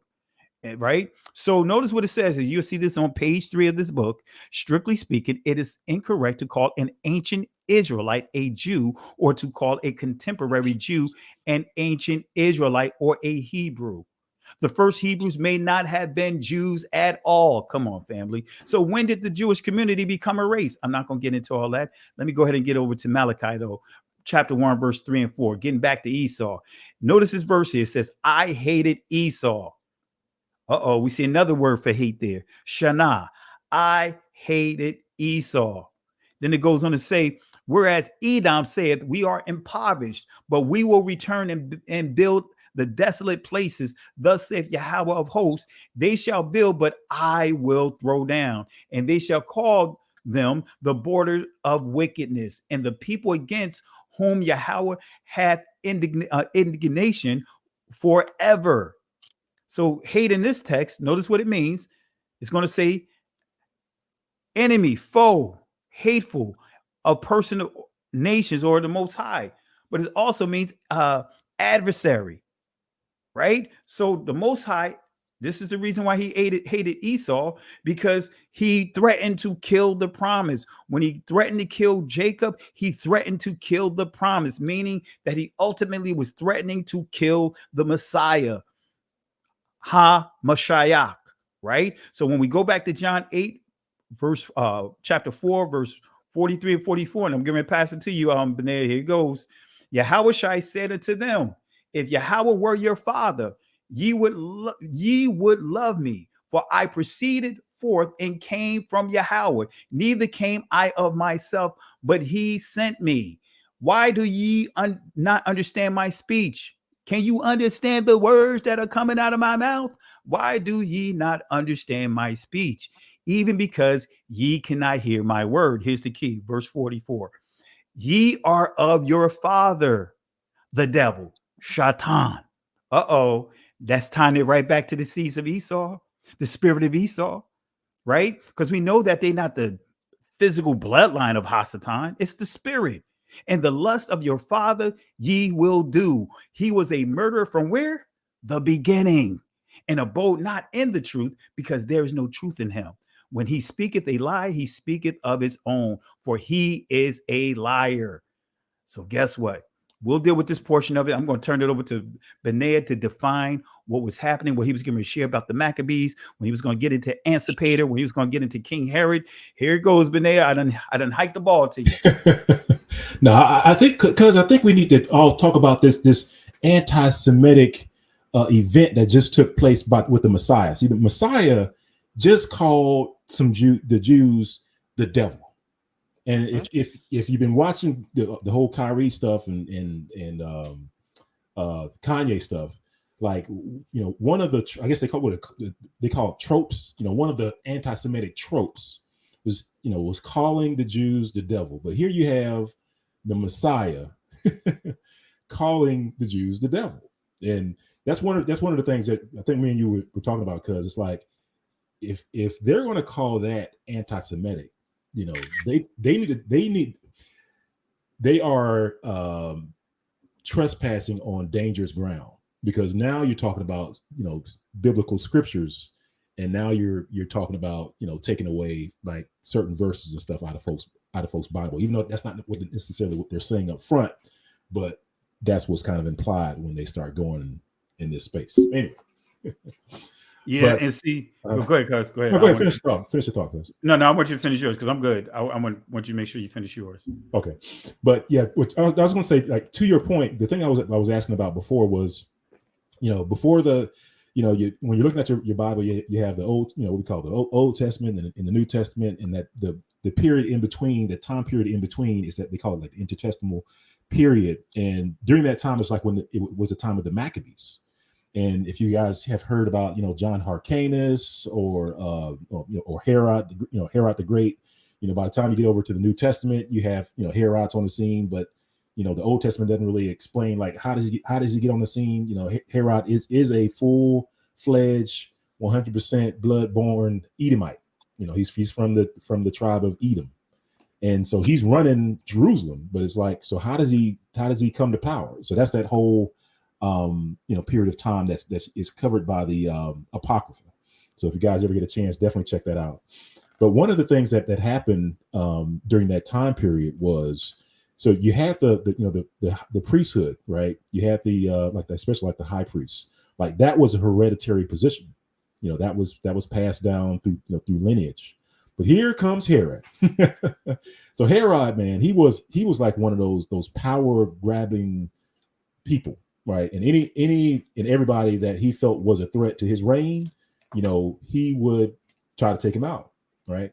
And so that's what happened when it came to like the priesthood. During Herod's time, Herod, he started putting his people in place. Like they would, either kill off or do something to these to the hereditary priests, but he would eventually put his people in place. And then so over time, you ended up having these I'll call them Herodians. These Herodians running. Exactly, that's what they're called, Herodians. Yeah, in the temple, and I mean that's that's basically what happened, and so they're running it by the time the New Testament comes around, and that's one of the things that I think that we a lot of folks miss. When they see the term Herodians over in the New Testament, they don't know like who those folks are. Like, yeah, they're tied to the Edomites. They're tied to. And to your point, when you study about, for example, the Sanhedrin, 70 out of the 72 Sanhedrin were Edomites, right? And most of the Pharisees were Edomites. Yep. Right. Not all of them, but most of them were Edomites when you study the history of it. And like to your point, Antipater had relationships with the Roman government. That's how King Herod, Antipater was allowed to put Herod into power. Now, Herod ended up, as you pointed out, marrying into the priesthood, Judah, and also the priesthood to get access. Right. So it's a lot of things that transpired, and Herod was no joke when you study the history of it. So here it is. You had an Edomite who was practicing following the Most High under his own version of it. See, when we have to understand Esau worshiped the Most High. He said his name when he was talking to his father, when he told his father to call on the Most High to ask for another blessing, to bless him again. Esau knew the name of the Most High, contrary to what many people are thinking and believe. So guess what? What we see today, when we start looking at Judaism, we start looking at the Talmud, guess what? Isn't that anti-Torah when you actually go into the details of it? That's the spirit of Esau. So that Talmud, that Judaism, that's Esau. That's the spirit of Esau. Because in the Talmud, it teaches against, right, the true seed of the Most High. It teaches the destruction of the seeds of the Most High, which is us. It says that we are cursed because of this so-called Hamic curse with our skin complexion and all kinds of different things that it says about us inside the Talmud. You're just going to say something, cuz? Well, I probably shouldn't say it, but I'll say it. It's not going to get you in trouble, but I'll say it this way. It was something I'm going to go over in a little bit more detail in the Black Germany video that I had planned on coming out that I keep delaying because we got this, hot breaking news that we're having to deal with. But so, if you know Esau he's synonymous with Mount Seir. He's synonymous with, red hair all over and all that stuff. But his place of dwelling was Mount Seir, right? And actually, there's scriptures verses that talk about the Most High gave it to him. Like, that's his place. So, well, folks don't know. Right now, when we talk about the origin of the the Ashkenazi Jews today, a lot of folks will say, well, hey, they're Khazars, right? They're, the descendants of the Khazars. And, there's like multiple different things that actually tie them into the Khazars, whether it's DNA or language studies and stuff like that. But there's also another thing that ties them into the Khazars, which is funny. And that's the Jewish Encyclopedia. You just have to know what to search. So if you get a chance, and like I said, we're going to go into, the plan is to go into this in greater detail in the Black Germany video. But if you get a chance, if you look up Caucasian Jews, and I'm just going to read a little clip, a little quote here from the Caucasian Jews. It's kind of like halfway down the page, and it says, "The mountain Jews of the Caucasus," and then there's a little photograph there. And I'm going to mess up some names here, but it says that Hasdai ben Isaac, in his letters to the king of the Khazars, and they said this was in about 960 AD, and it says that according to a tradition, the Khazars formerly lived in the mountains of Seir. Like that's where they came from. but and here's like I said, I might be giving away too much, but what people don't know is that in the scriptures there are two Mount Seirs. There's the Mount Seir that's in the territory of Edom, right, kind of near Moab, like the country of Moab, a little bit below that. But then the other second Mount Seir, not a lot of folks know about. That's the second Mount Seir is in the territory of Judah. It's near the Valley of the Giants, or what they refer to as the Valley of the Rephaim. But what folks don't know is that there's a third Mount Seir that's in the Caucasus Mountains, which is what the Jewish Encyclopedia will tell you, which is where the Khazars lived. That's over in Turkey. That's what ties them into Esau. Or just another thing that ties them into Esau, in addition to, like I said, DNA and language and stuff like that. But we'll, like I said, most high willing, we'll go into greater detail on that in a later video. Absolutely. Appreciate it. Sister Carol, you going to say something? Yeah, I'm just reading the comments, and it's sad. You've been going over in detail about who Esau is, his bloodline, and they're still saying that he's the white man. This OT person stated that the first Maccabees chapter 5 verse 3 is proving that we were fighting the white man, and that's not who we were fighting. Yeah, we were fighting the Romans. Yeah, I was going to say in First Maccabees we're dealing with the Greeks, but we're dealing with, as Benay was dealing with, Antiochus, and those Antiochus was really obsessed with the Greek culture. And he was trying to push that Greek culture on Israel during that time. So Antiochus was pushing and was trying to make Jerusalem into what is called Mount Olympus, because Mount Olympus is a sacred place for the Greeks. So that's where they started, putting up altars all through Jerusalem, and also profaned the altar in the temple. They began to try to force the people to eat pork. They were sacrificing swine on the altar. They were forcing the men not to circumcise their children, which is interesting when we get to Acts and we see Paul's argument is against the circumcision, but we could deal with that another time. Why? But all the things that was declared to be holy. And even in Maccabees chapter 1, it tells you how the Romans, or the Greeks rather, was trying to put their image inside our scriptures. In other words, their description of themselves inside our holy text. They wanted it to point to them. So given proper clarity with it, it's stating that they were their issue was against the Greeks, but ultimately it was Antiochus that was pushing that Greek culture and trying to force it on Israel. Right. Yeah, but to your point, Sister Carol, I think they're both right in that we're just simply talking about two different times. Right. And the reason why I say that is because, like, to Pastor Kelly's point, Esau was born, You know, he was born dark skinned, black, whatever, whatever you want to call it. You know, granted, he was a hairy something. you know, and we have some of those.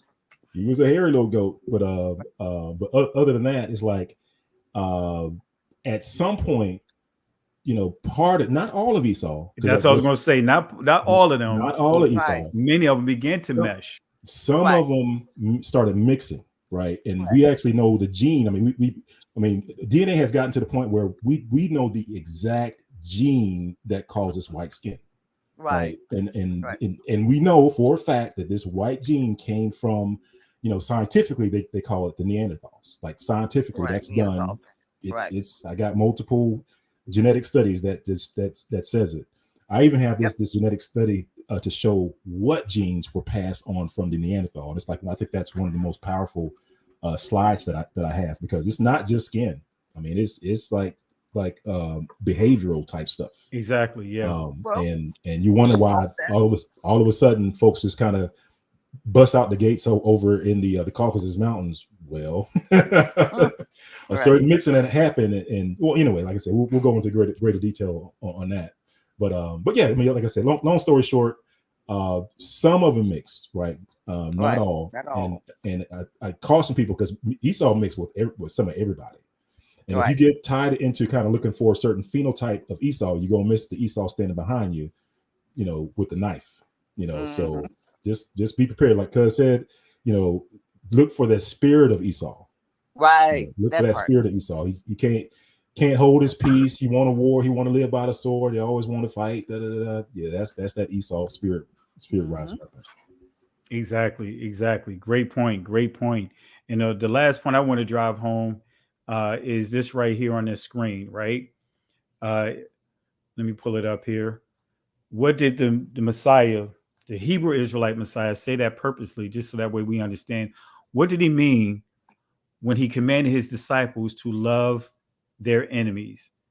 Now, family, is he talking about, is he charging them to love the Romans, the Roman government, the Greeks, the Babylonians? Is this what the text is saying? Because we have a lot of brothers and sisters, and to be real, when I was in Christianity, I didn't teach this correctly, right? I was teaching that, hey, this scripture means love those that are beating you up anyway. Correct. Right. But then at the same time, you know, when I start really got the revelation, probably about 14 years ago, it's like, wait a minute. Christ done told his disciples to arm themselves. Christ tipped over the table and he didn't just tell what he was going to do, project what he was going to do, like Nehemiah did. He did it. Unlike Nehemiah, he put hands on people. You know what I mean? So it's like, wait a minute. This is a whole totally different Christ that's being taught. Not this Christ that Christianity has taught us. Oh, let's go ahead and make love to God. You know, let's go into let's get intimate with God. Is worship is intimacy, y'all, man, all that foolishness that they were teaching. You know, that has that spirit of homosexuality over it. Anyway, I mean, I'm going a little geek mode, but right. Let me pull it in. So let me give you proper clarity real quick. Right. Exodus chapter 23, verse 4 and 5 says this. If thou, did I put I think I forgot to put the other, put Matthew in here. Did I? I think I did, but either way, but this gives you clarity what enemy means when he told them to love their enemies. But I'll give you the actual source of what he's quoting. Exodus chapter 23, verse 4 and 5. If thou meet thine enemies, ox, Ayab, right? Enemies, Ayab, or his donkey going astray, thou shalt surely bring it back to him again.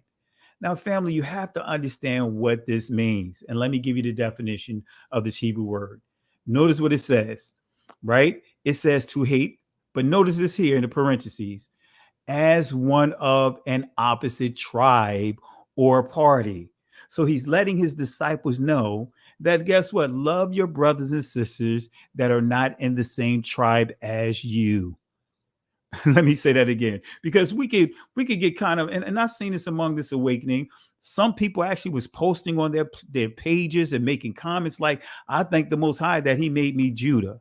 Like there's something wrong with being part of the other tribes, whether it's, Judah, whether it's, Benjamin, the Benjamites, Levites, it's more than just those three tribes, whether it's Naphtali and all the rest of them. Guess what? I'm just glad that I'm on the train.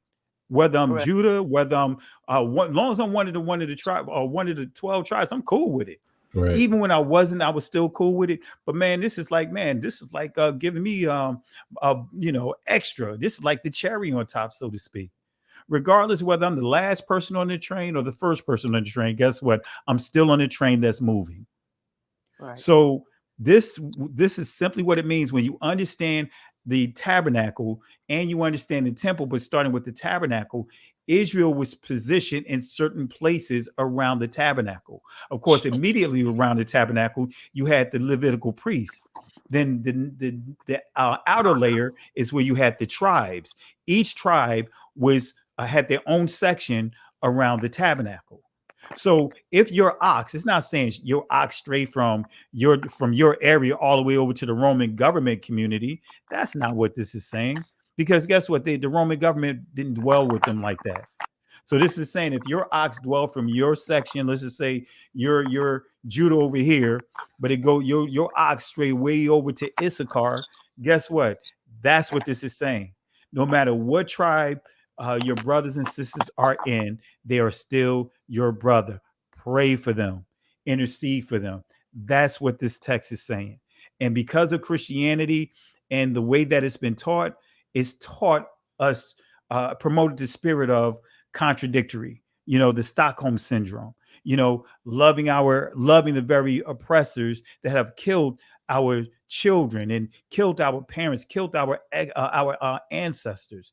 That's what it really means. It's not telling us to go out and, love the oppressors, the people that are doing these things to us. That's why laws were in place. If someone murdered your child, it burned me up to see that brother, his own brother, get killed by that white cop in his own living room, in his own home, chilling. And then he gonna want to give her a hug. Oh, Your Honor, can I give her a hug? Man, get out of here. No, you killed my brother. Anyway, so family, I just wanted to share that with you to show you that we have to put things in its proper perspective. Now, did the Messiah help those that were not bloodline Israelites? Absolutely. You see that in Matthew chapter 15 when he's dealing with the Canaanite or Phoenician woman. You see him doing that with the Roman soldier who wanted his daughter, asked the Messiah to heal his daughter, but his purpose was coming for his people. That didn't change. The purpose where he's coming back is for his people. And of course, those that are not blood descendants that decide that they want to follow him. But it's the goal is to restore his people. Any thoughts, guys? That's it in a nutshell. Yep. Amen and amen.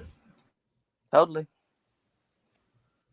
So that's why I wanted to do this teaching here, because like I said, I want to make it clear the brother got he's doing a great thing. I like how his commentary on his channel.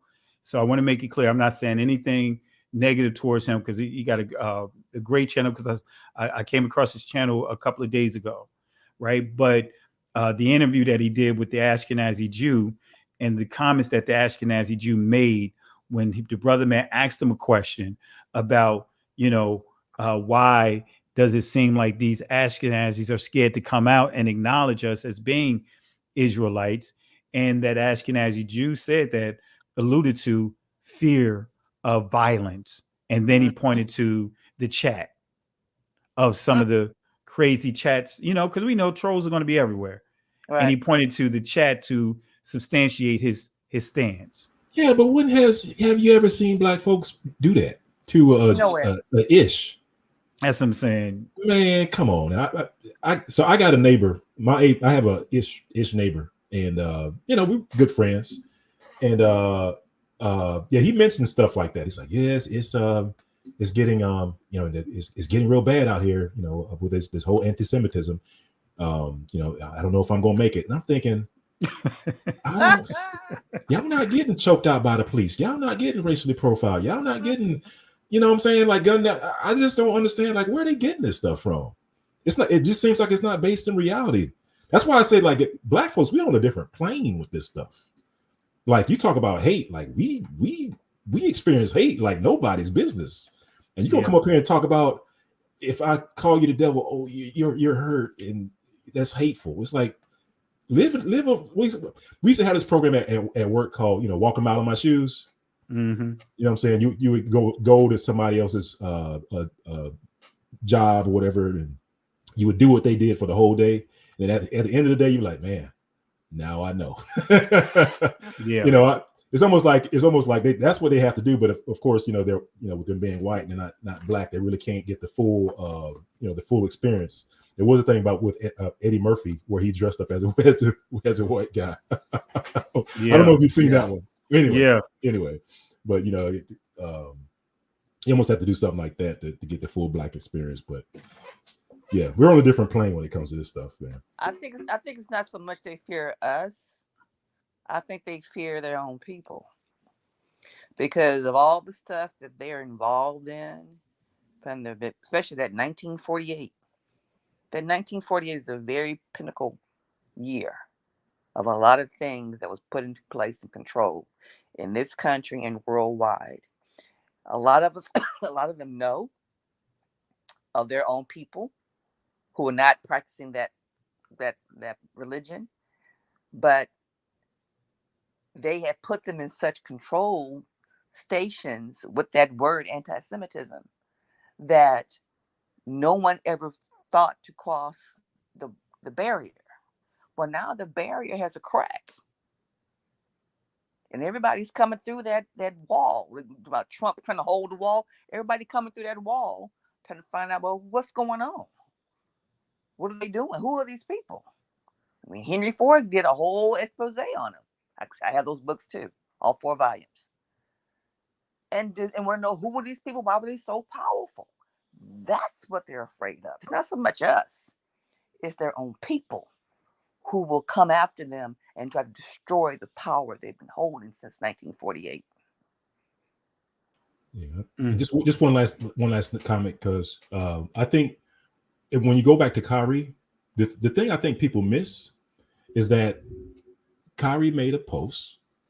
Then they said that, hey, you posted a book that's full of anti-Semitism, but they did not identify the book as anti-Semitic until after the post. Right. Yeah. Correct. So how can they punish him for posting something that was anti-Semitic when nobody identified the book as anti-Semitic when he posted it? Nor did any of them read it. Yeah, that's true. But it just saying, you know what I'm saying? Like I think they're missing that, and they're going to make him apologize for posting it when nobody identified it as anti-Semitic at the moment that he made the post. Mm-hmm. Yeah. Correct. All right, that's it. Yeah. Well, guys, I definitely appreciate this discussion. I know we covered a lot. And for me, it was I just wanted to get this off my chest, you know what I mean, so to speak, because, for me, it's just that we have a tendency of forgetting what happened to our people, and sometimes we can, and I like to use the term good intentions. Good intentions is not always the right thing, the things of the Most High. All of us did things out of good intentions doesn't necessarily mean that it was the Most High that was leading us. Good intentions, like, for example, when the Ark of the Covenant was falling off the cart and the soldier called himself trying to keep it from hitting the ground, that was good intentions. But guess what? He wasn't supposed to touch that ark, and he lost his life because of it. Good intentions doesn't necessarily mean that it's the right thing. It's in the will of the Most High. So for me, we have to, and just even listening to that interview in the end with that guy said with that rabbi, I think his name was Rabbi Slomo or something like that. Sloman. When he stated what he stated, he did not answer the question. Well, he answered the question with that answer of violence. You know, that right there didn't sit well with me, because when it's all said and done, self-preservation, you're going to protect your people. Unlike everyone else, we do the totally opposite. It's like we try to connect to other people to save ourselves and don't want to deal with our own people. Throw our own people up under the bus. And I'm not saying this guy did that. I want to make that clear, because he got a great platform. But I listened to the interview, because I listened to some of the other stuff he said about Kyrie, you know, about the NBA. But when I got to that last portion of that interview, that last 10 minutes, and that rabbi said what he said, I wanted to just, you know, I almost broke my tablet. I'll just leave it at that. So, but any final words, guys, that you guys have that you would like to point out before we wrap up? Watchmen, stay on the line. They on the move. Be ready. Yep. Amen. Amen. Yeah, yeah. And you know, also real quick, what was interested in that interview, right? I wish I remember his name, but he's an Igbo, right? And I'm not sure if you know the Igbo, the Hebrew Israelite connection that they have to the ancient Israelites, and also the Obadiah alliance confirming them. Because in that interview, he said that, you know, basically he said he was a Christian, but the point that he made was, you know, he believed he's Hamitic. He may have some Shem in it, but he don't know, but he's a Christian, right? And, you know, the Igbos, right, whether the confirmation or not, we already know is documented for them being connected to the ancient people of the book. I thought that that was the other thing that was pretty interesting, that he didn't mention that portion of being an Igbo and being connected to the ancient people of the book. So, oh well. But anyway, guess what? We're connected to we're the ancient people. We're not the imposters, or should I say, we imposters or converts. We are the real deal, right? But anyway, we'll start with you, Sister Carol. Final words. Anyone you want to throw up in the garbage can? Well, the anti-S word. In fact, I just want to take that word now and make it ours. I'm ready to flip the script and take control of that word, because it's really our word. So yeah, I want to put the person who created the word in the garbage can. Yeah, the Jewish person, I forgot the guy's name, who created that word specifically for the Jewish community. Mm-hmm. So yeah, we'll throw it in the garbage can right now.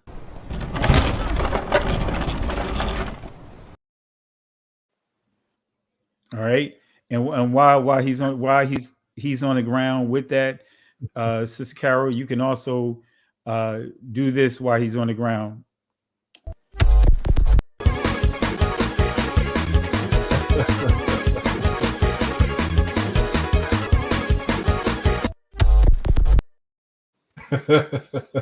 Remember in the church, I'm going to step on the devil's head. I'm going to step on the devil's head. So while he's on the ground, Sister Carol, you could do this on the devil's head. That's right.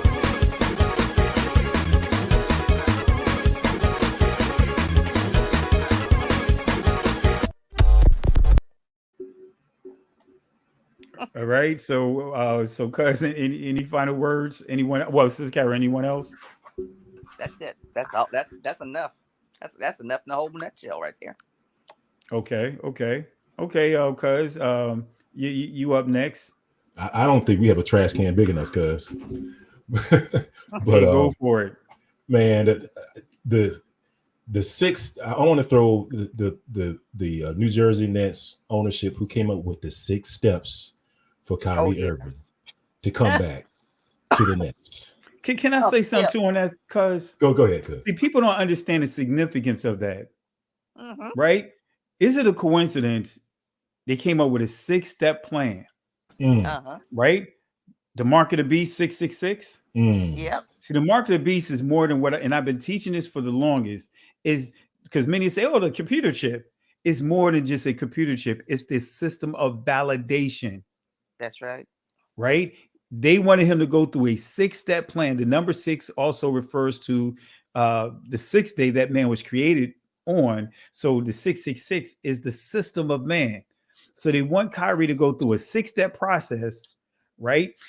To basically, as Candace Owens called it, the humiliation ritual. Right. But they want him to go through that. So that way they can say, okay, you are sorry. Yeah, you are sorry. Think about that.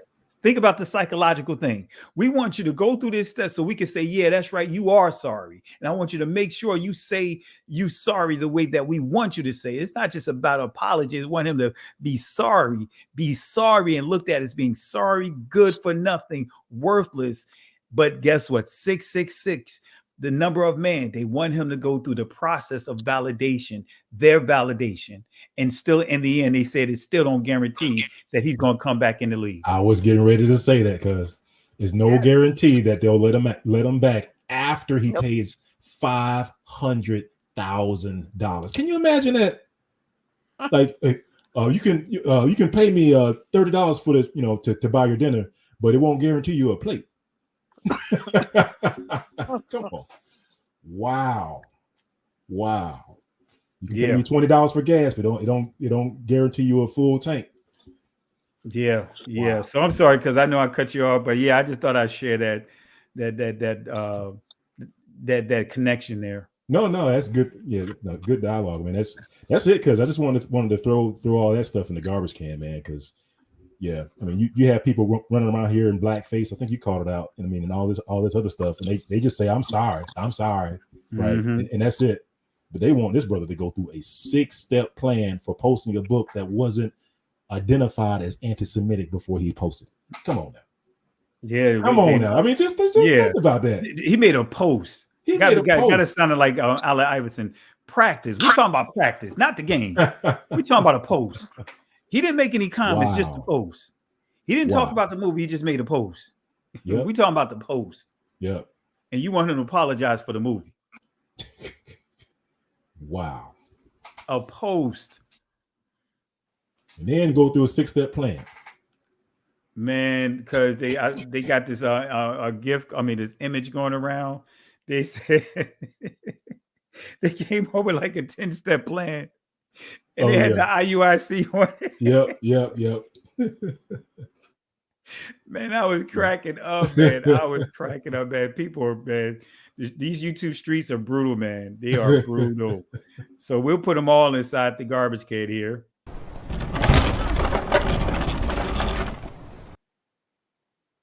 And guess what, cuz since we're going to put them in the garbage can, and like you, like Sister Carol, right? We got a special one for you because I know, like in the church, they want people to step on the devil's head, right? So guess what? This one is for you stepping on the devil's head.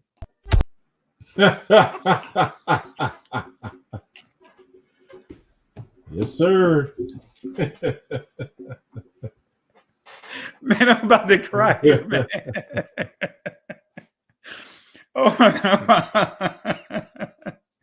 I'm about to cry over here, man. Good thing I wasn't drinking anything because I forgot how funny that thing was. So good thing you wasn't drinking anything, right? Because you probably damaged all your equipment and everything, right? I've seen that before. I've been in churches that they had it was a show. I mean, it was a show. Especially when offering time came. That is back in the day when we used to have to come up to the front to dunk the bucket. Yep. Oh man, you would have all kinds of slow. Hey, it was a show, cuz. It was a show.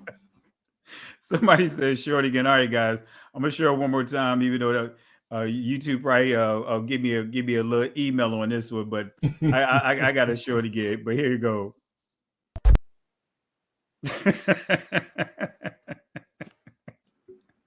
this is the Christian church. He was probably doing that the night before. But anyway, go back to you, Chris. Yeah, I'm with you, man. I want to throw Shaq. I want to throw Barkley. I want to throw Shannon Sharp. I want to throw all those Hoppin' Bobs. I'm going to throw all of them inside the garbage can. So I want to give Charles Barkley the garbage can. I want to give Hoppin' Bob. I mean, not Hoppin' Bob, still Hoppin' Bob. Hoppin' Bob, Shannon Sharp, and Shaq. The biggest, instead of the big Aristotle, you know how you come up with all these different names, the big contradictory, you know, and if it was Red Fox from Sanford and Son, he'd be like, you big dummy. You know, I mean, you know, the contradictions of this, of what he did with completely throwing Kyrie Irving under the bus. And he actually did premiere a movie at his theater. So I want to give him the garbage can.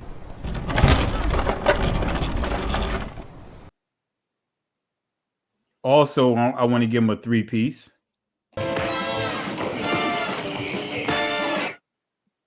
And give him a side order.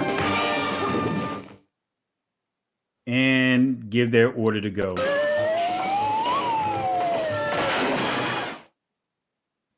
So with that being said, family, in the words of Moses, under the instructions of the Most High in Exodus chapter 14, verse 13 and 14, when Israel was at what seemed to be a dead end, and they had not the Romans, but the Egyptians coming up from behind, right, which represents their past. And so they was in a position in their minds that they were at a dead end and their past was coming to catch up with them. And so the Most High, through his servant Moses, had to encourage the people. And he said these words with them: fear ye not, stand still, and see the salvation of Yahweh. These are Egyptians that you see here today, right? These Egyptians, these strongholds that you see today, the ADL and all these other groups that are raising up, that have rose up to come against our community. We will never have to deal with them again. They will not have power over us ever again. The Most High will fight for us, but we have to hold our peace. We have to hold the line. Again, the Hebrew word there for peace is charash, which means be quiet. Can't go back, can't stay here, keep moving forward. I'll say it one more time for the people in the back. Can't go back, can't stay here, keep moving forward. Shalom. Listen, Genesis chapter 11, verse 10 explains the genealogy of Shem. Shem was a black man in Africa. If you repeat this back, Genesis 14, verse 13, Abraham steps on the scene. Being a descendant of Shem, which is a fact, means Abraham too was black. Abraham, born in the city of a black man, called Nimrod, grandson of Ham. Ham had 4 sons. One was named Canaan. Here, let me do some explaining. Abraham, Isaac was Jacob had 12 sons, for real, and these were the children of Israel. According to Genesis chapter 10, these were the children of Israel. According to Genesis chapter 10.